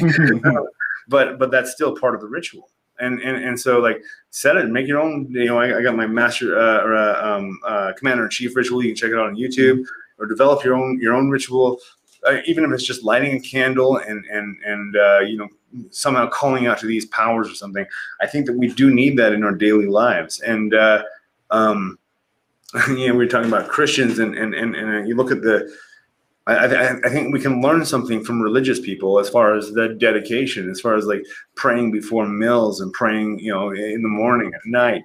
Like, wow. But if you take that and you import that kind of devotion into magic, and you're actually infusing those prayers with real invocation, I mean, geez, you could do amazing things. But most people they're totally put out by 10 minutes of meditation a day. Yeah, and that's the thing too. Too much of the fear can come into thinking anything that's outside their little box that they've had, because I was a Christian for a long time, and that repetition of prayer in the morning and prayer at night and thanking for my meals, I've been able to have that a part of my chemical equation, everything I do now, which is why I feel so tapped in and connected with it. It just then became different because I was more open to different ways, some Eastern practices, just doing mantra, or the commander thing I'm just now starting up. Like, all these things can really help get you there, and that repetition. But I just always found religion was more about saying empty words, going through an empty emotion, versus this. It's like each and everything, you're so intent, you're so there. And I remember you mentioning, when you do a prayer in front of people, and how you can feel that touch, because it's a coming through your divine, it's coming through the spark. It's your speaking, like your spirit is speaking, and people will feel that. They know if you're BSing. Like at the end of the day, some people can't see things, but you can really see right through people by the authenticity and that projection. And that's something I've always felt too, and I do the prayers and I'd always love it. But I just, I'd got to a point where I was like, that nothing's working. But then I just altered a few things, tweak this, work with this instead, and begin that self-love. And now, like I said, I feel like all these roads are open now. The right roads are even open, and everything's been wild, man. It's been wild because it's all been everlasting changing. But shit, I'd rather it be changing than it be the same, stuck in the same process. Like, why is it not working? Why is it not working? Well, and I know you hit on this, your higher self. You're talking about how you don't necessarily think it's a higher self. I feel like it's just a spirit in this body, and it knows things more than what your conscious mind knows, and that's what it is. It's just that this is what's able to be through the processor of whether I'm in a machine or whether this is the actual physical body or the projection. And I think it's funny because this is actually a conversation I've had today. Earlier today, I was talking to one of my buddies, and I was like throwing out this whole higher self thing, because it is. I almost put a brick wall there where I'm like, it's it's almost like third eye conversations where it's like, I want to open my third eye. I'm like, okay, cool. Why? What are you gonna do with that? What does that even mean? Yeah. Really? And most people, there's something underlying it that's actually pretty simple. Like there's something that they want that's pretty simple, and they think that the opening of the third eye is the thing to do to get that. But it's like that's a metaphor, and that is a spiritual reality. It can be, but we actually have to deal with what you're wanting to deal with, and yeah. So with the true self and the higher self, most of the time that's in my issue with it is that it goes in the wrong direction in the timeline. It either goes back or forward. It's like, I should have done this, or my higher self knew this, and or in the future I'm going to become this. Like, I think if you bring it to the present tense, it makes perfect sense. Right now, I have a magnetic thing that is pulling me, and I don't know why, but I'm going to follow it. Boom, you locked into it. That you can call that your higher self. And I guess maybe if you choose to ignore that, then you can call that your higher self, and you're choosing to remain a lower being. But it is like it's almost like the question of the meaning of life, right? I love this. This is a conversation podcast with Lex Friedman and Sam Harris. And Lex Friedman, the interviewer, says, "Yeah, so what's the meaning of life?" And Sam Harris says, "Well, that's only a question you ask when you're not doing it, when you're not engaged in the meaning of life. You don't ask that question when you're lost in creating art, when you're playing with your children, when you're making love. You're not thinking, what's the meaning of all this? You're so thoroughly engaged in it that you're living it. And it's kind of like the higher self is kind of like that. Like, to discuss it, you're not doing it. Like the higher self is not. It's not something that you're separate from. It's also not something that you are. It's kind of in the in between, and it's pulling you. And so, be more concerned about feeling that subtle pull and responding to it and trusting it, and then it unravels, and then you are living as your higher self. Like in the moment that you are following that, you are your higher self. Yeah, and that instead of worrying about exactly like, oh, I have to get rid of this blockage and this in order to, I just am. That is a big part. So you're saying earlier, like about people people standing in their own way, and the biggest thing is that there are all these excuses of what I've got to do before I can do the thing. It's like, just do the thing, and like there might be steps to get there, but you need to start doing it. And like, you're probably not going to have it right. You're probably not going to be well prepared. It's like all the time that you spend getting ready for the moment doesn't really get you it doesn't get you through that moment any better. It doesn't help you in that moment. Just do it. Like, sitting there and preparing. So I'll do this. Like, this is a total anxiety OCD thing that I'll do is I'll try to solve problems before they're actually in front of me. So I'm going to have a difficult conversation. So how are the many ways that can play out? How am I going to respond to each of those? And I'll run these scenarios through my head, like obsessively, and I've just got to set it to say, okay, I can't solve a problem until it's in front of me. Once it's in front of me, I can. My problem solving skills are excellent, but I need to actually step in front of the problem first. Instead of manifesting it, getting it even bigger. Right. Yeah. Making it even bigger, making it, and for me, the biggest thing is that getting locked into inaction. Just doing, I can't do anything with this because I haven't solved it in my head yet. Well, you haven't even stepped in front of it.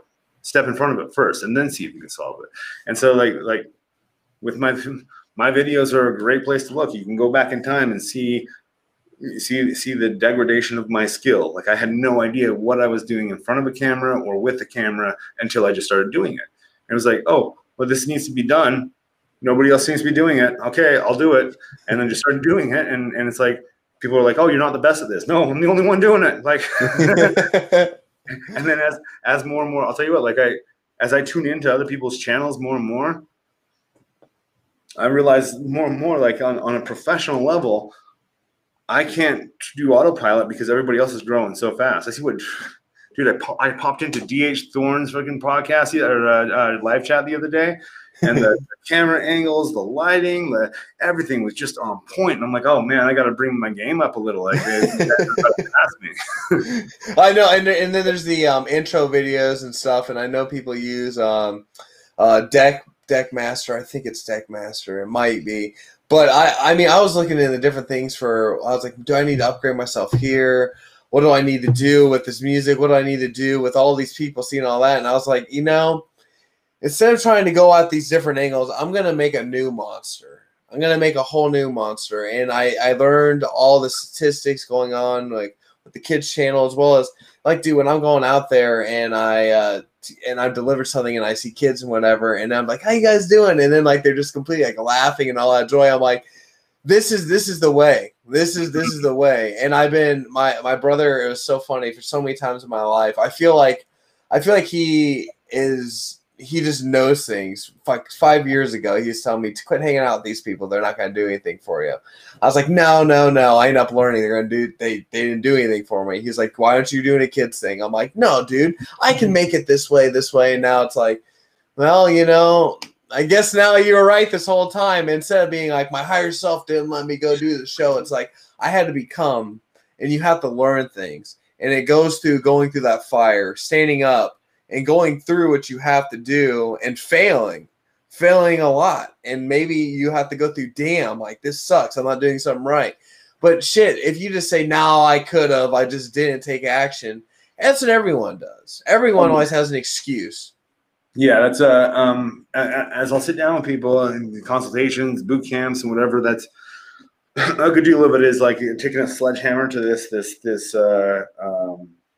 It's like armor made out of shit. It's like they pooped and made armor out of that. And I'm like, no, this is my real self. And it's like, whoa, no, like, what do you actually want here? Like, that is the biggest question that if you can't answer it, your magic's not going to work. And if you can, you don't need the magic. It is what do you want? And as soon as you can lock into what you really want, it just seems to just really happen like magic. Like it starts to come to you when you really lock into it. So with the kids show, sounds like you've already started production on that. You've already started that's awesome. Yeah, we got the writing isn't all done, but I got the characters in play, what each character's gonna do. Today I just got up all the green screen. We got a whole studio. It's absolutely mind-boggling, and I'm going to eventually get on the part 2 because we did a before and after for the Santolok ritual, and I told JS, he was like, so what is it? I was like, I want to say this music, I want to say this and that, but I'm just gonna whatever it's supposed to be. I'm done searching for a thing, and like. Then it became this grand divine vision, and the other guy told me he saw things without me saying anything, and it turned out we had same synchronicities telling us this, and I'm like, it's the grand thing, it's the big thing, and I think by October it should all be launched. But I also, as I've gone through the process and learning things, I'm seeing how much more I have to learn, how much better I'm getting with the green screen, with editing, with sound equipment. Just like when you had those people come out there and record you, it's probably mind-boggling to be, damn, like, this is how you do it, this is how they do this, and it's crazy. That actually was crazy. Like, first off, there you have one guy that all he does is operate the sound equipment. Like, I would kill for that guy. I would kill somebody to have that guy to help me out every day. Like, there's so many times I'll do. I hate this too. I'll do a ritual, and my equipment will just bug out on me. Like it'll have magnetic interference, or the battery will just drain like that. Mm-hmm. Like whatever. So he's got a dedicated. While I'm doing the ritual that they're filming, the dude's battery runs out on his audio stuff. And he's like, "Oh, I lost my battery out of nowhere." And they're like, "Oh, did you charge that?" "Yeah, I charged it," and whatever. So they're slapping new batteries in it, whatever. And I'm like, "Yeah, this shit happens all the time." But but the professional nature of it. But then what was really interesting was that they're looking at my setup, and like I've got a little light stand that I clamp on like a whiteboard that I can use to focus and get my white balance all zeroed in and stuff. So I'll pop that in the wherever I'm going to be standing. Focus my cameras and their manual focus. So get them all focused in. Dial the irises right. Get my lighting on. Turn everything on record. Set the stand to the side, and then stand in place. And hey, it's Koetting. One man show. I'm fucking juggling. I'm breathing fire, the whole thing. And these guys come in and they see how I'm doing it. They're like, "Whoa. You're doing this yourself? Like, we've been watching your videos. There's no way you're doing this yourself." I'm like, "Yeah, I didn't know there was another way to do it. I didn't know you guys just walking around with a one device. Holy crap, man!" When I go out in the wilderness, when I do my like in the deep woods types of videos, I'm lugging backpack full. I mean, it's just packed with stuff. It's ridiculous to think of actually having a crew like that. I think that is like, that's the end game of like when I feel like I will have like fully made it, is when I can just like walk into the temple. There are people already ready to go. It's like snap. I just get into place. "You're good, sir," and then I deliver my thing and then just go back into meditation. yeah. It's so funny because we're going through all this stuff, and I was like, you know what, we're gonna get this first season out. And then we're going to do all this like Kickstarter and then like go to different corporations and try and get, other big companies that would want to get behind it. Cause it's going to be very, saving the world. There's so many different companies that'll be behind it. And I was like, man, we got all this equipment. I'm going to keep investing in all this. And like, we'll probably by next season not even need any of this. We'll probably actually have a place to go to. But you know what? It's about putting in that work and learning this stuff. And it's funny because a couple of years ago, I was working for my brother, and I was learning about lighting. I was learning about the microphone stuff. I was learning about video editing. And then as my life continued forward, I started getting into video editing. I started using this thing. Now I'm using these lights, and now my job's actually having me make safety videos, which is the funniest thing in the world. Because I can't be serious. Like I can't, like I have like fake bees going around. And I'm like, whoa, what's going on? It's like, I'm like, all right, here we go. Like if I'm not me, it isn't it. So it's cool though, because you see all these different tools you learn in your life, and then you can finally go forward on your mission. And that's why it's like, I didn't waste any time with anything I've done. I've just helped make myself who needs to be, Yeah, with the like, actually, it seems like it's a perfect and like almost obvious fit. Like your approach, like you said, like with the music videos you've done and stuff, there is that element of humor, the levity that you bring to it, that does fit perfect for kids and anybody with an imagination. Like it's really no, I'm excited for you. So. Do you have to keep your occult personality and your children's personality separate? That's a great question. I was talking to my friend today, and I was thinking, I was like, well, if I have, because we're actually going to have, we're probably going to end up having El the Alchemist come pop in the show. And so then at that point, it's going to, but that's down the road. It's going to overlap. They're going to overlap. And I know that, and I know that can make waters get a little bit, if you do too much. But what I like about it is it's gonna be so wholesome and so great that like, it's, if someone would judge someone based upon their beliefs or that, and not by their actions on who they are as a person, which is why I feel like I'm walking this certain way in this projection, because it's like I don't care if they judge me, because I know within this is authentic and this is true, and it's about the planet, it's about the people. And like, if someone wants to be like, they say they pray to Saint Michael the Archangel, but because I pray to him and Lucifer, I'm a bad person, well then they can kiss my ass. Like honestly, like, they can kiss my ass. And I was like, man, I love my Master Key. I love it so much. And my Captain of the Sea music video, I have it. And so, since I'm going to be a pirate in the show, I said, do you think that is going to overlap anything? He's like, man, there's so many kids shows and kids movies where there's symbols and stuff that people have no idea. I mean, it's you. It's a part of you. Like, why would you not? And I was like, that's absolutely right. And so, the teachings like that we're going to be teaching, I think in a sense they are very occult-like, and we're going to have like actually there's so I'll probably have to say out the air, but it's like kind of stuff about like the sky and like how like the place where everyone think is this is actually an illusion, and it like kind of have like those wake up things, and like I'm gonna be caught in a maze, but it turns out to be a maze in the mind, and I've been sitting there the whole time, and so it's gonna have those esoteric things to it. They're gonna make kids think deep, but I probably won't have like, like candles in an area. Well, the thing is I want to, but I don't want to hit it too hard. Season 1's going to definitely be a lot lighter, but by the time I know my audience, then I can start like, okay, now I can implement this more and this more.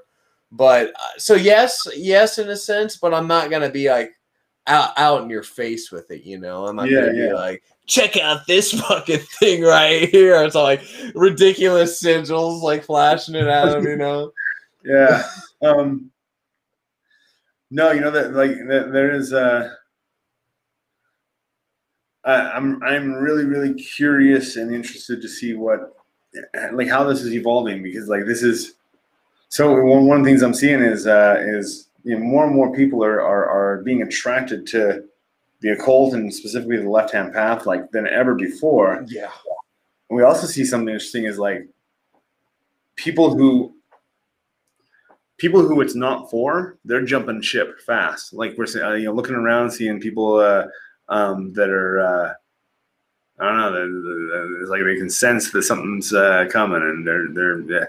I do think we're in a moment. I'm calling the quickening. It's like the things are moving faster, and we're finding a magnetic pull. Maybe it's that higher self thing, that magnetic pull to other people who are resonating with a similar thing, and we're finding our tribe. Most importantly, we're finding who's not our tribe and who we can't trust and who we can't really be open with. Yeah. Somehow that is going to be really important going forward. I do think that like that trust is actually the big commodity going forward. Like that trust is the new gold standard somehow. Yeah, I agree with that too. I'm finding out the people who really are next to you, and like actually, if you have an issue, to be able to say, "Hey, man, what's going on?" Be able to actually talk and have a communication. Like I said, like the people in my life are really like these treasures now because I understand how deep that is, and I bet for so many people they're so lonely. Like, and that's why I'm so grateful. I sometimes get shitty with myself for getting upset for not being grateful, but then I'm like. I finally am at a point I'm like 90% of the time, I'm cool, guys. It's all good. Yeah. There's a 10% of the time I'm allowed to be an asshole. I'm allowed to be like, fuck this person. Get out of my way. Why are people acting like turtles and sheep? Like, I'm allowed to flip. Who cares? Yeah. No, there's I've definitely so it's funny because like I tell every therapist I met with and most strangers that I'd meet would be like, I'm really chill, relaxed person. Not a lot really gets to me. But when it does, I snap. Like, and that is the thing is like, I had one therapist like straight up, he says, you really believe that about yourself. You really believe that you're calm and that you don't have bubbling anger just waiting to come out. I'm like, oh shit, I guess, whoa, yeah. That is one of the things you can come back around to this gatekeeper initiation ritual. The biggest thing is for people to be prepared, like if they're going to jump into that, to be prepared to understand that you're the unstable element in your life. Like everything else is going according to clockwork. You're the one that keeps throwing wrenches into it, and that's not bad. Like you're throwing wrenches into it for a reason. You're failing on purpose, and what's that purpose? And you start to lock into that. You definitely start falling more gracefully and realizing that you're falling exactly where you want to go. That is the bottomless pit experience there. It's like all the things that you're afraid of, just give up, surrender, let yourself fall. Like if you're worried about falling from grace, just let it happen. Get it over with. And then you realize there's no end to it. And you're not really falling, you're kind of flying and you're soaring exactly where you want to go. Mm-hmm. You thought you were falling because you wanted to be the one in control of it. As soon as you give up that control, then that's when you have power. And there's a thing I heard you talking with the thing about the dentist, how you had ended up going back to the dentist at that right time and you waited the call, and there was I couldn't find some information, and I was looking for someone to figure it out, and I was kind of worried, and I was like, whatever. And I go up to this guy and say, hey, I don't know where my truck's at. And then the guy next to me who's standing there says, hey, this is actually for your truck, and let me show you. I'll go walk you to it. And it was so small and so easy of a thing, but it was so that everything is already there. It's like if you aren't unstable, like everything's going to unwrap around you, but how are you going to take that? And then, there's people who don't have any way of releasing it. And that's why I would tell people, the gym, or like for you, it's, be able to use it, hit that thing, shoot your bow, swing your sword. And, that's the way for you.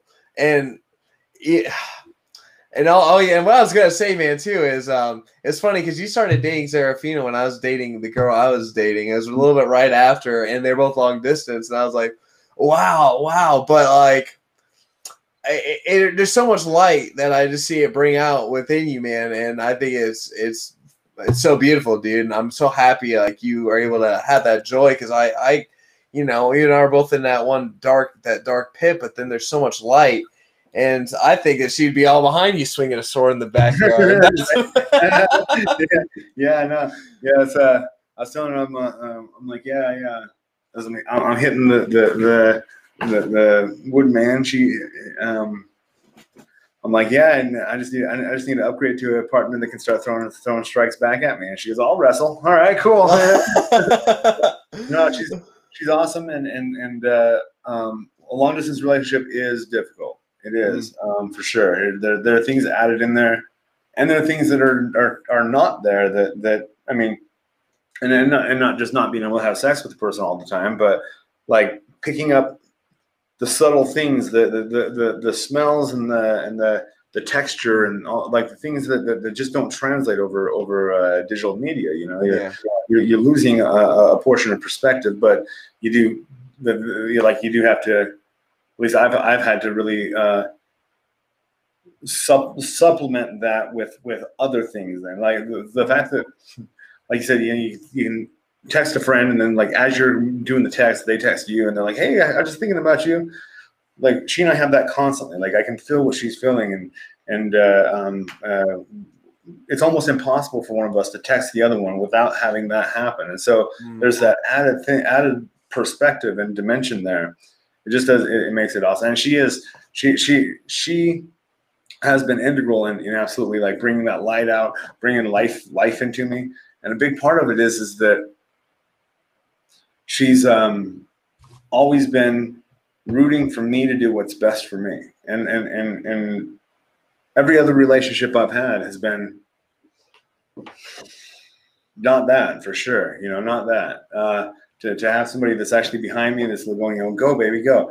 I asked her once, one day, as we were getting serious, I said, if this magic thing doesn't work out for me, I'm thinking about going over and being a minister. I could do really, really well doing like a revival ministry, and show up in my tattoos and be like, I used to serve the devil, and look how far I've come, and do a whole repentance thing, whatever. I kind of pitched this to her, and she goes, baby, if that's where you feel like you're being called, I'm right there with you. And I'm like, are you serious? Like, I threw the most left, like out in left field fucking example I could come up with, and you're okay with that? She's all, I know if it's right for you, it's right. And I was like, wow. That's what I think people really need to see too with their relationship. Like not only communication, but that connection and that support. And something I had, it was for the first couple months, I had that same thing where we could feel, and we started being able to connect. Like, you're just driving, and I feel her presence there, and it's like, I'm gonna call you, all right, and it's like so deep, and you can't have that with everyone. It's not just you, but they have to be that way too. So it's given and received. And lots of relationships, even for myself, it was give, and then I'm being a drained battery instead of this, constant battery and the flow of that. But as a relationship was going dull, I started feeling it. Like you couldn't have that connection, and it was dulling away. And it's like, man, relationships are on a whole nother level, man. Just a whole nother level. But and talk about like things that are out of your control, man. Wow, like that the spark that happens. So it's like, all right. So I'm looking at Elon Musk, very interested in what he's got going on. And he's like, all right, so in order for us to even get to Mars, we got to wait until everything's in the right moment of alignment. Mars has got to come close to the Earth. We've got to be passing in this way, and whatever. All kinds of math behind that, and then we're able to get there. But not like there's a window of time, and then that window is closed.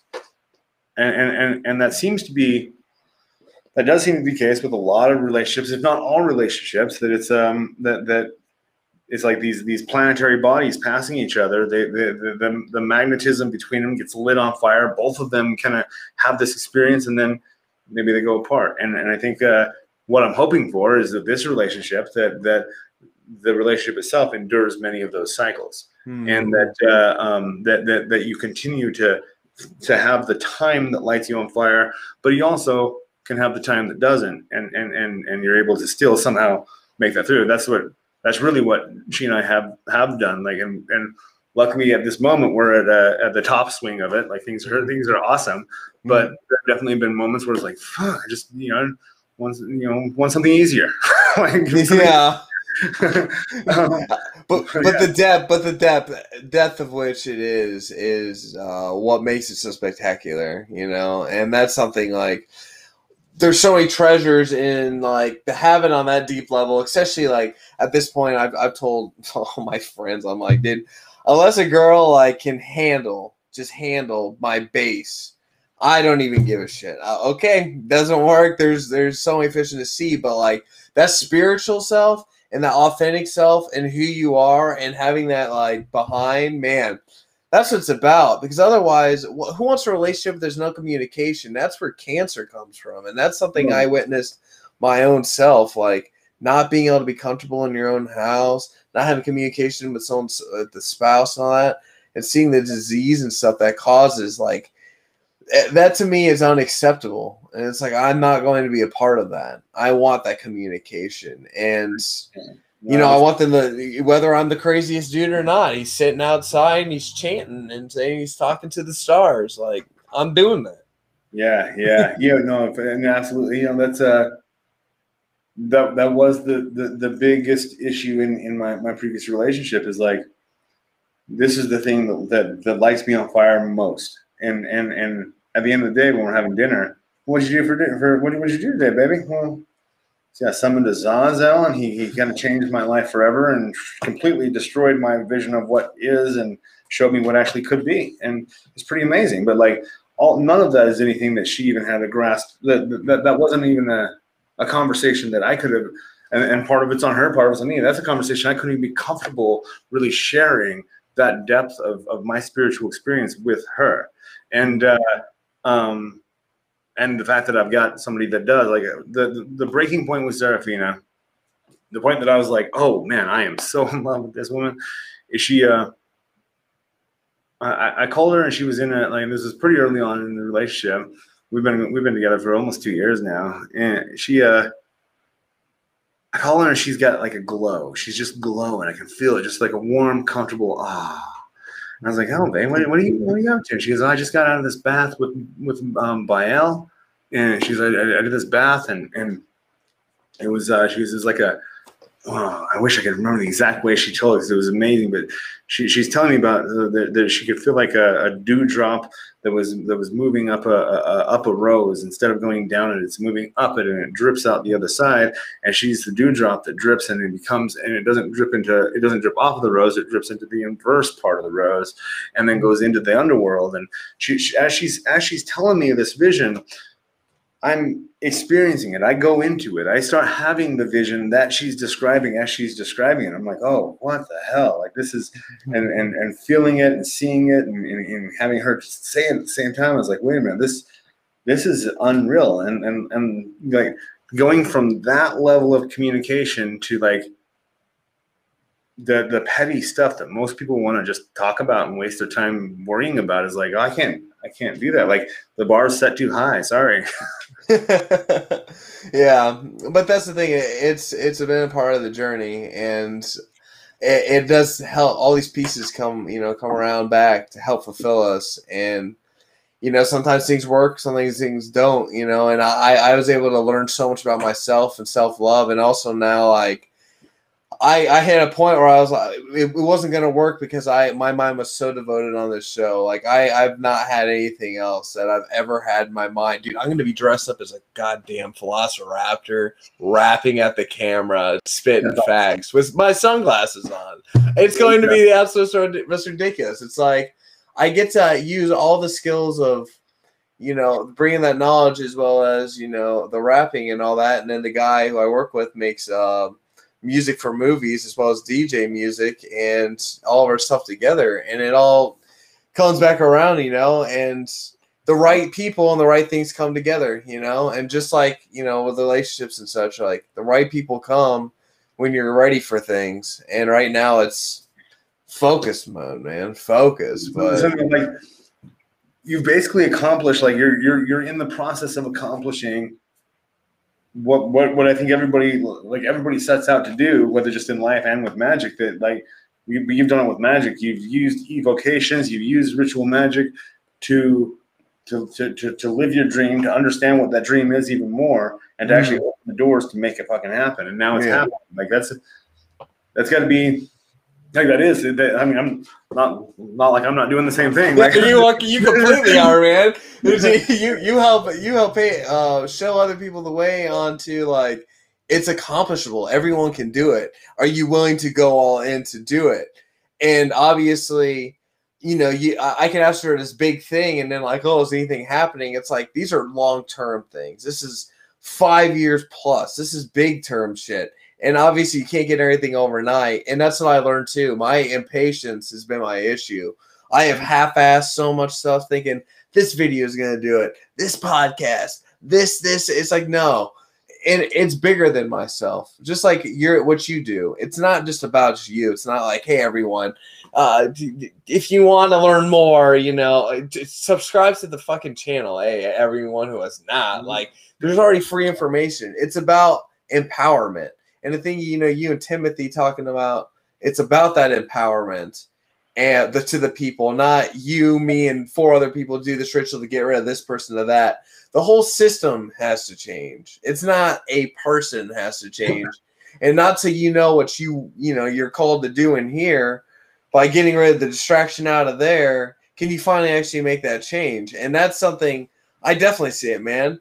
And I absolutely appreciate like all the work you're out there doing and putting yourself out there. And, you know, it's been very inspiring. And like, and I'm full support for you and Become a Living God, like all the way, man. Y'all are phenomenal, and I appreciate it, dude. Like, and you coming on here, you know, I'll probably wrap it up here in a second because I know it's a Sunday, but like, yeah, dude, it's really like it's something.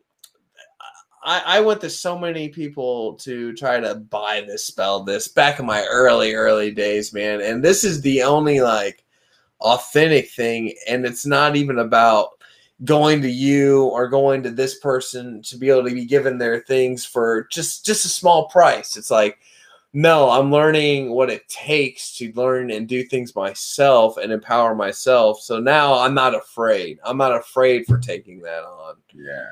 Yeah, you know, that's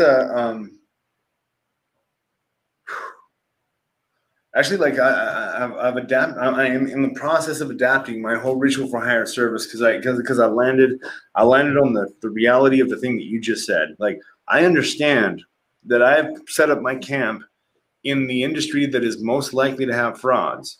I mean, you look at like this is the industry that frauds dominate and thrive in. Yeah, and like. The real truth that struck me is that I'm the real deal. Like, I mean, it struck me because I do have like this imposter complex, and I've got this idea of like that I'm not good enough, and I'm whatever. And that's just shit in my head. But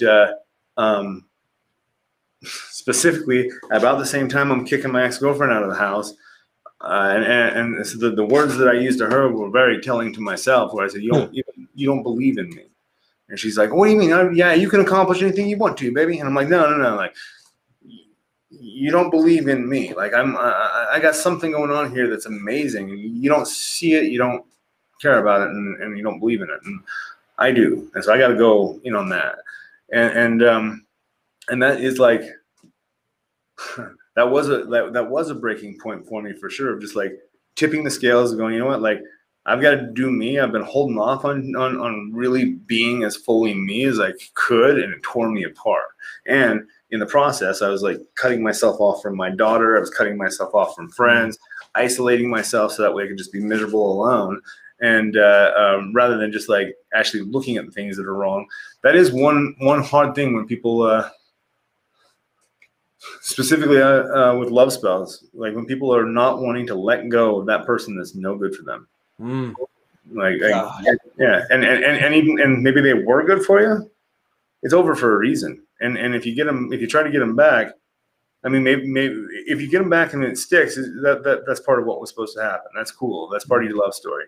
Most of the time, that's not part of the love story. No, dude. Like, I had a point where this girl had so much darkness in herself that I just kept sucking it out into myself in order to try to help that person. And it made me a miserable, angry person with someone who didn't even care that I did that. And I was like, dude, it's not about any of that. And if you have to manipulate someone's mind to make a perception, then you have a wrong perception of yourself. Like, shine forth in yourself and everything else is going to come aligned, man. Like, that's what I figured out more and more. And even like when I'm able to just smile at people, like, you know, you said something on one of your lives, and I commented and said that my smile will be able to reflect across the world. Dude, that changed. I'm not even gonna lie, bro. That changed my mind even more. Like, dude, this kids show, I'm gonna be able to do that and really get that around, and that's going to be able to change it even in my everyday life, being able to do something like that. Something that simple, driving and literally waving at someone, like that actually can do shit. Like when someone does stuff like that to me, I'm like, damn, that person's having a good day. I want to be on that frequency, you know? You know, it's funny that you say that, too. This little alignment's nutty. I'm driving around with my daughter yesterday. We've been doing some shopping. And this guy does a left turn. He should have yielded, and he didn't. And so I waited and said, "Drive safely." And my daughter goes, "Yeah." And I noticed you've done that a few times the last few days. Like you're trying to reprogram your behavior. I'm like, "Oh yeah, good catch, kid." Like, yeah, and it does have multiple. For one, like that uncomfortable feeling. Once I locked onto like that feeling's inside me, and I'm choosing to let it out because I was looking for an excuse. Once I kind of consciously know that, I'm not really looking for that excuse anymore. If I want to let it out, I can go let it out and be just fine. And so in interactions like that, it's like, well, that anger and that upset is for nothing. It accomplishes nothing except for it makes me angry and upset. And then if I express that, that can also make him angry and upset, her, or the other person. And it's the whole like Native American story of like the wolves. You got the wolf of like kindness and peace and love, and you got the wolf of greed and misery and suffering. Which one is the one that's going to survive? Is the one you feed more. And so it's like, if I'm gonna, I don't know, it is that it's almost like you said earlier, trust the process, and it is that there is a process of ascent that actually is, for better or worse, making me a better person. Like whether I like it or not, making me a better person without even me trying to. I'm like, oh wow, look at me, like pat on the back, I'm doing good deeds, and just because it feels best, feels better to wave and say drive safely than it does to be pissed off for a few minutes, Yeah, and there is, I mean, like I said earlier, there's that 90% and 10% for myself. 90% can be good, but 10%, fuck it. if I'm really mad, you know what? You fucked up. So now with that, like, I think when you understand that and you give yourself space to do that, to like I did this the other day. I had booked I had a whole mistake with how I booked the hotel room. It was 100% my fault. I didn't click the right buttons in the right way, and so I booked the hotel room wrong. Got charged for an extra day. Put in a request for a refund, and they're like, we don't refund money. That's basically what they said. You don't get your money back. Oh, I'm gonna da da da da da. just like, oh, dude, it was ridiculous. I'm like, and I send that email, and I'm like, almost instantly, I'm like, oh, I'm a jackass. Like, I'm not gonna do any of that stuff. I'm actually just gonna pout for a minute, go have a cigarette, and then I'm gonna forget about it. No, and I know that too, far too well. Where I'm a little bit frustrated, and I say something, and then they're like, "Did you just say that?" Like one time, dude, I snapped on a manager. I just told him, "No, I don't really care what you have to say. I'm gonna go home." And they said, "We've never had anyone tell us anyone like that ever say anything to me." I was like, "Yeah, well, I'm really not feeling it right now." And he's like, "Well, if you just change your verbiage," and after he said that, I was like, "Damn, dude, this dude could have really just snapped on me." But he just says, "If you just change your verbiage, I can understand it better." And now I'm like, "Damn." So instead of being an asshole, being like, "Yo, motherfucker, this is what I'm gonna do."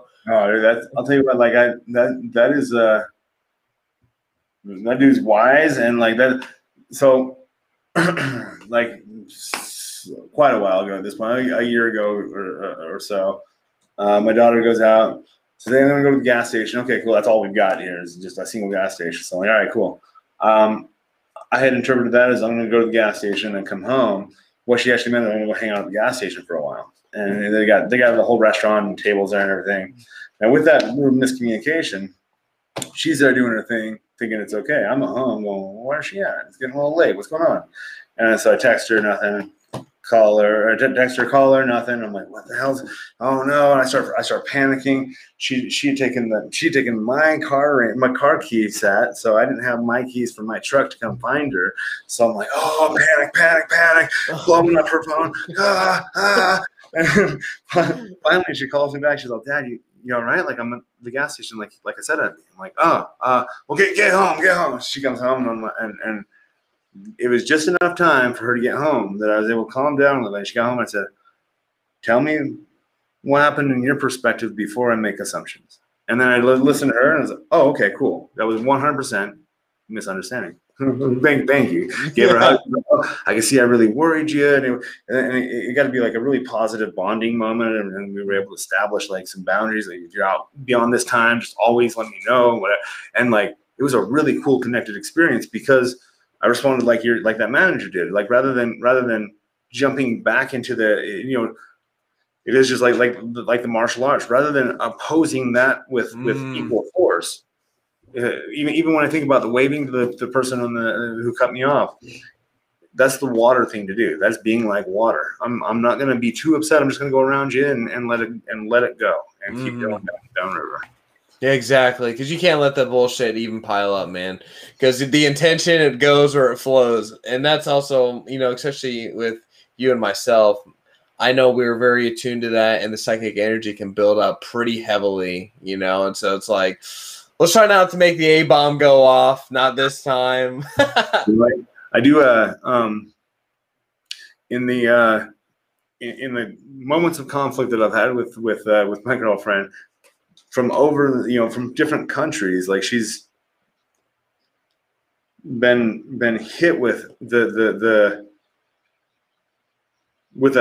not very pleasant presence. If I'm angry with her or upset with her, she'll feel it and it'll grip her, and I'll feel similar. Her feels different than mine, I'm sure, but being able to feel that, it's like there is a real like tangible power and energy in your emotions. And when you feel something strongly, especially when you feel something and you're not able to intercept that feeling's expression with thought, and it escapes, those are powerful emotions. And the things that you say, I've learned to not make idle threats in those words. Like, one was go slit your wrists, and this person actually went and attempted suicide like in the same day. And that was, I had a friend pointed out and said, look, man, like I can say that, and Jack and Lee, we can all say that kind of stuff. You're not allowed. Yeah, exactly. Because there is more of a weight, and I understand that too. And that's kind of, I understand the influence, and it's not about me, but it is also like know thyself. And if you know yourself, then like, all right, let's calm down. Like that's why I have to start off my day with meditation. Now, something else with it is sometimes not shit happens. It's just going through the motion, but you know, and not everything's going to be perfect. Not every ritual is going to be perfect. And you're not going to have a fucking random cat come in the middle of your ritual. That's like, where the hell did you come from? Yeah. You know? Well, and that is really the thing, is that people they'll do the ritual and then they'll sit looking at the obvious world and trying to figure out where the thing's at. But you have to ignore the obvious world and pay attention to the subtle world, the world that you can feel but you can't see.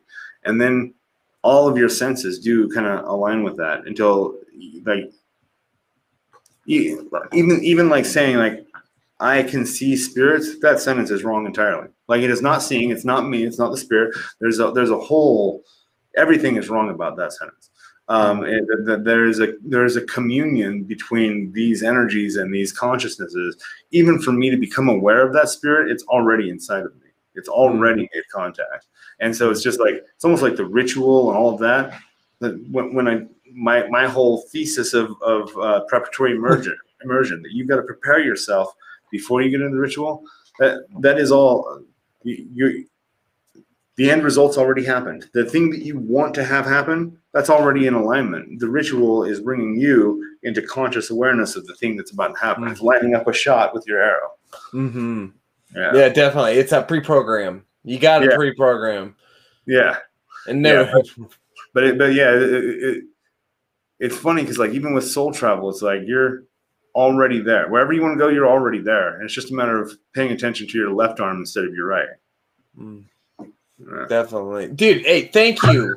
Thank you again for coming on. I always appreciate it. I can't believe how much time is honestly flown by. Like, I can always. It's fun, dude. I had an awesome conversation. Thanks for having me on. Hopefully you continue doing this. Hopefully you're I will. I will. I'll stay in. That's the thing. I want to keep this in a loop. Like, a few months. I'd love to have you back on just to keep catching up, staying up to date. And dude, if there's ever a Spartan in Utah and you were gonna do it, I will literally fly out there and do it with you. I'm no bullshit, dude. That's why they had one out at Las Vegas Speedway. It was the one I was signed up for. You'll have to check that out because I think they did. I don't know what they've done with through COVID. But it's on now. Yeah. They're on all over now, and dude, like I'm all about this shit. I don't know. Don't know if I'm really gonna do this, but I kind of want to do it, like, because they have like this professional where you race people, and I'm like, bro, let's turn up, let's go as hard as I can. I'm like, all right, kids show, and then you're training, okay? I just like I've said this already a few times in this, like, almost everything is going to be harder in your mind than it is when you actually are doing it. Is that the case with that? Like, yeah. I would say the first time I did it, there's only a couple obstacles I couldn't do, and it was like a 5K with 20 obstacles. This one I did 24 of 25 of the obstacles, and it was 8 miles. And the only reason I couldn't do the last one is because I ripped open my hand like on the second obstacle, which is hilarious. And I was like, oh great, how am I gonna do this? But then there's this lady that, like, I ended up with, like, seeing her, and she was like, hey, I can put that on that. And I was just putting that on. We were small talking. And I don't even know how it came up, but she's like, I'm a kindergarten teacher. And I was like, oh, I'm making this show. It's going to be called Captain in the Moon. You should check it out when it comes out in 6 months. She's like, yes, now I get to tell the kids I was the one that put a Band-Aid on the captain. And I just lost it, dude. I was like, this lady knows. She's tapped in. But, dude, honestly, I have just gotten – I mean, it's pretty intense, definitely. But I think if you just, like, it's definitely in the mind. Like, if you can pick up your body from a wall with your arms up like that and get over it, then most of the stuff you can definitely do. And, like, picking up heavy shit. But to me, it just felt like another day at work. It was hilarious. I was like, dude, this is not bad nearly as what, like, it was the first time. But, that's the thing. I've been blessed to be putting that. Now I'm trying to drop 20 pounds, too. But I don't want to get my mind in that I have to look this certain way, because at the end of the day, I don't really know if I want to be some fucking model, like, barely eating shit, be in the gym 6 hours a day, like cheesecake once a month. It would be, nice, like, and like really, like, if if the gym and even like a diet routine, a specific kind of diet, a specific kind of lifestyle, if that is enjoyable, why don't do it? And like that's and for me, like I like to catastrophize everything. It's not just the little thing. It's everything. Everything's the problem. And so like, and so when I look back at like my days, my years of going to the gym, I can look back and go, that didn't help me at all. That was all awful for me. That fucked up my head. No, the truth is I had a fucked up head, and I was doing that simultaneously, and the two kind of had a bad interaction.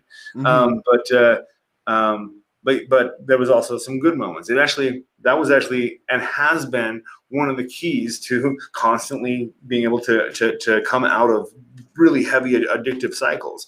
I'll go I'll hit some pretty low lows, and knowing that I can make myself feel really good by moving my body. That's big. Like that's a big thing that I can put in place of whatever the substance is that I was trying to get that with. Yeah. So there is a lot, and that once again that only comes from failing and doing it wrong, and learning what to do and what not to do, and how to handle this whole puppeteer show. How to do it your way, man. And that's the thing. It's like not everyone's got the same way. Like I do like to incorporate different things, but I do find a consistent thing that now has been working out. But now I'm breaking it down to change up that meditation a little bit more. Dude, I don't know if it's Hercules or King Baal, but my ass is waking up and they say go sit down and meditate. I hear it in the morning and I'm like, y'all are so funny, but thank you so much. Here's the funny thing. I'll throw this little thing in there since we're closing up or whatever. But so Baal is the king. He'd be considered like a counter or like a analogous to Zeus, making Hercules the son of Baal, and so Hercules could be seen as the physical manifestation of Baal in physical plane. So if Baal were to take a body, it would be as Hercules. So by manifesting that, you're definitely linking those up. Oh, wow. Thank you, man. Once again, the gold nuggets. Find them here. Find them on BecomeLivingGod.com. Let's all go. Turn up. Yeah. Hell yeah, man. Thank you so much. That's incredible, man. Gee, man. Awesome chatting. I'm looking forward to seeing everything that you're doing. And you're going to have to slip me a link for your kids show when you start airing that, dude. That's going to be awesome. 100%, man. I'll keep you in the loop with that, and I'll definitely be on your live chats. You make my day at work like 1,000 times better, dude. Be able to laugh. I have to do a message in between, different stops. That one day, you were like, I was on a drive, and you're like, bro, what are you doing? Like, are you like, it was like a paragraph. And I was, oh God, dude. You're not driving and texting, are you? No. And on that note, I have to leave. Right? Oh, that's funny. No, I appreciate your support. I appreciate your connection. It's awesome knowing you. Absolutely. You too, man. We'll stay together and take it easy, brother. Have a great night, dude. Awesome. You too. See ya.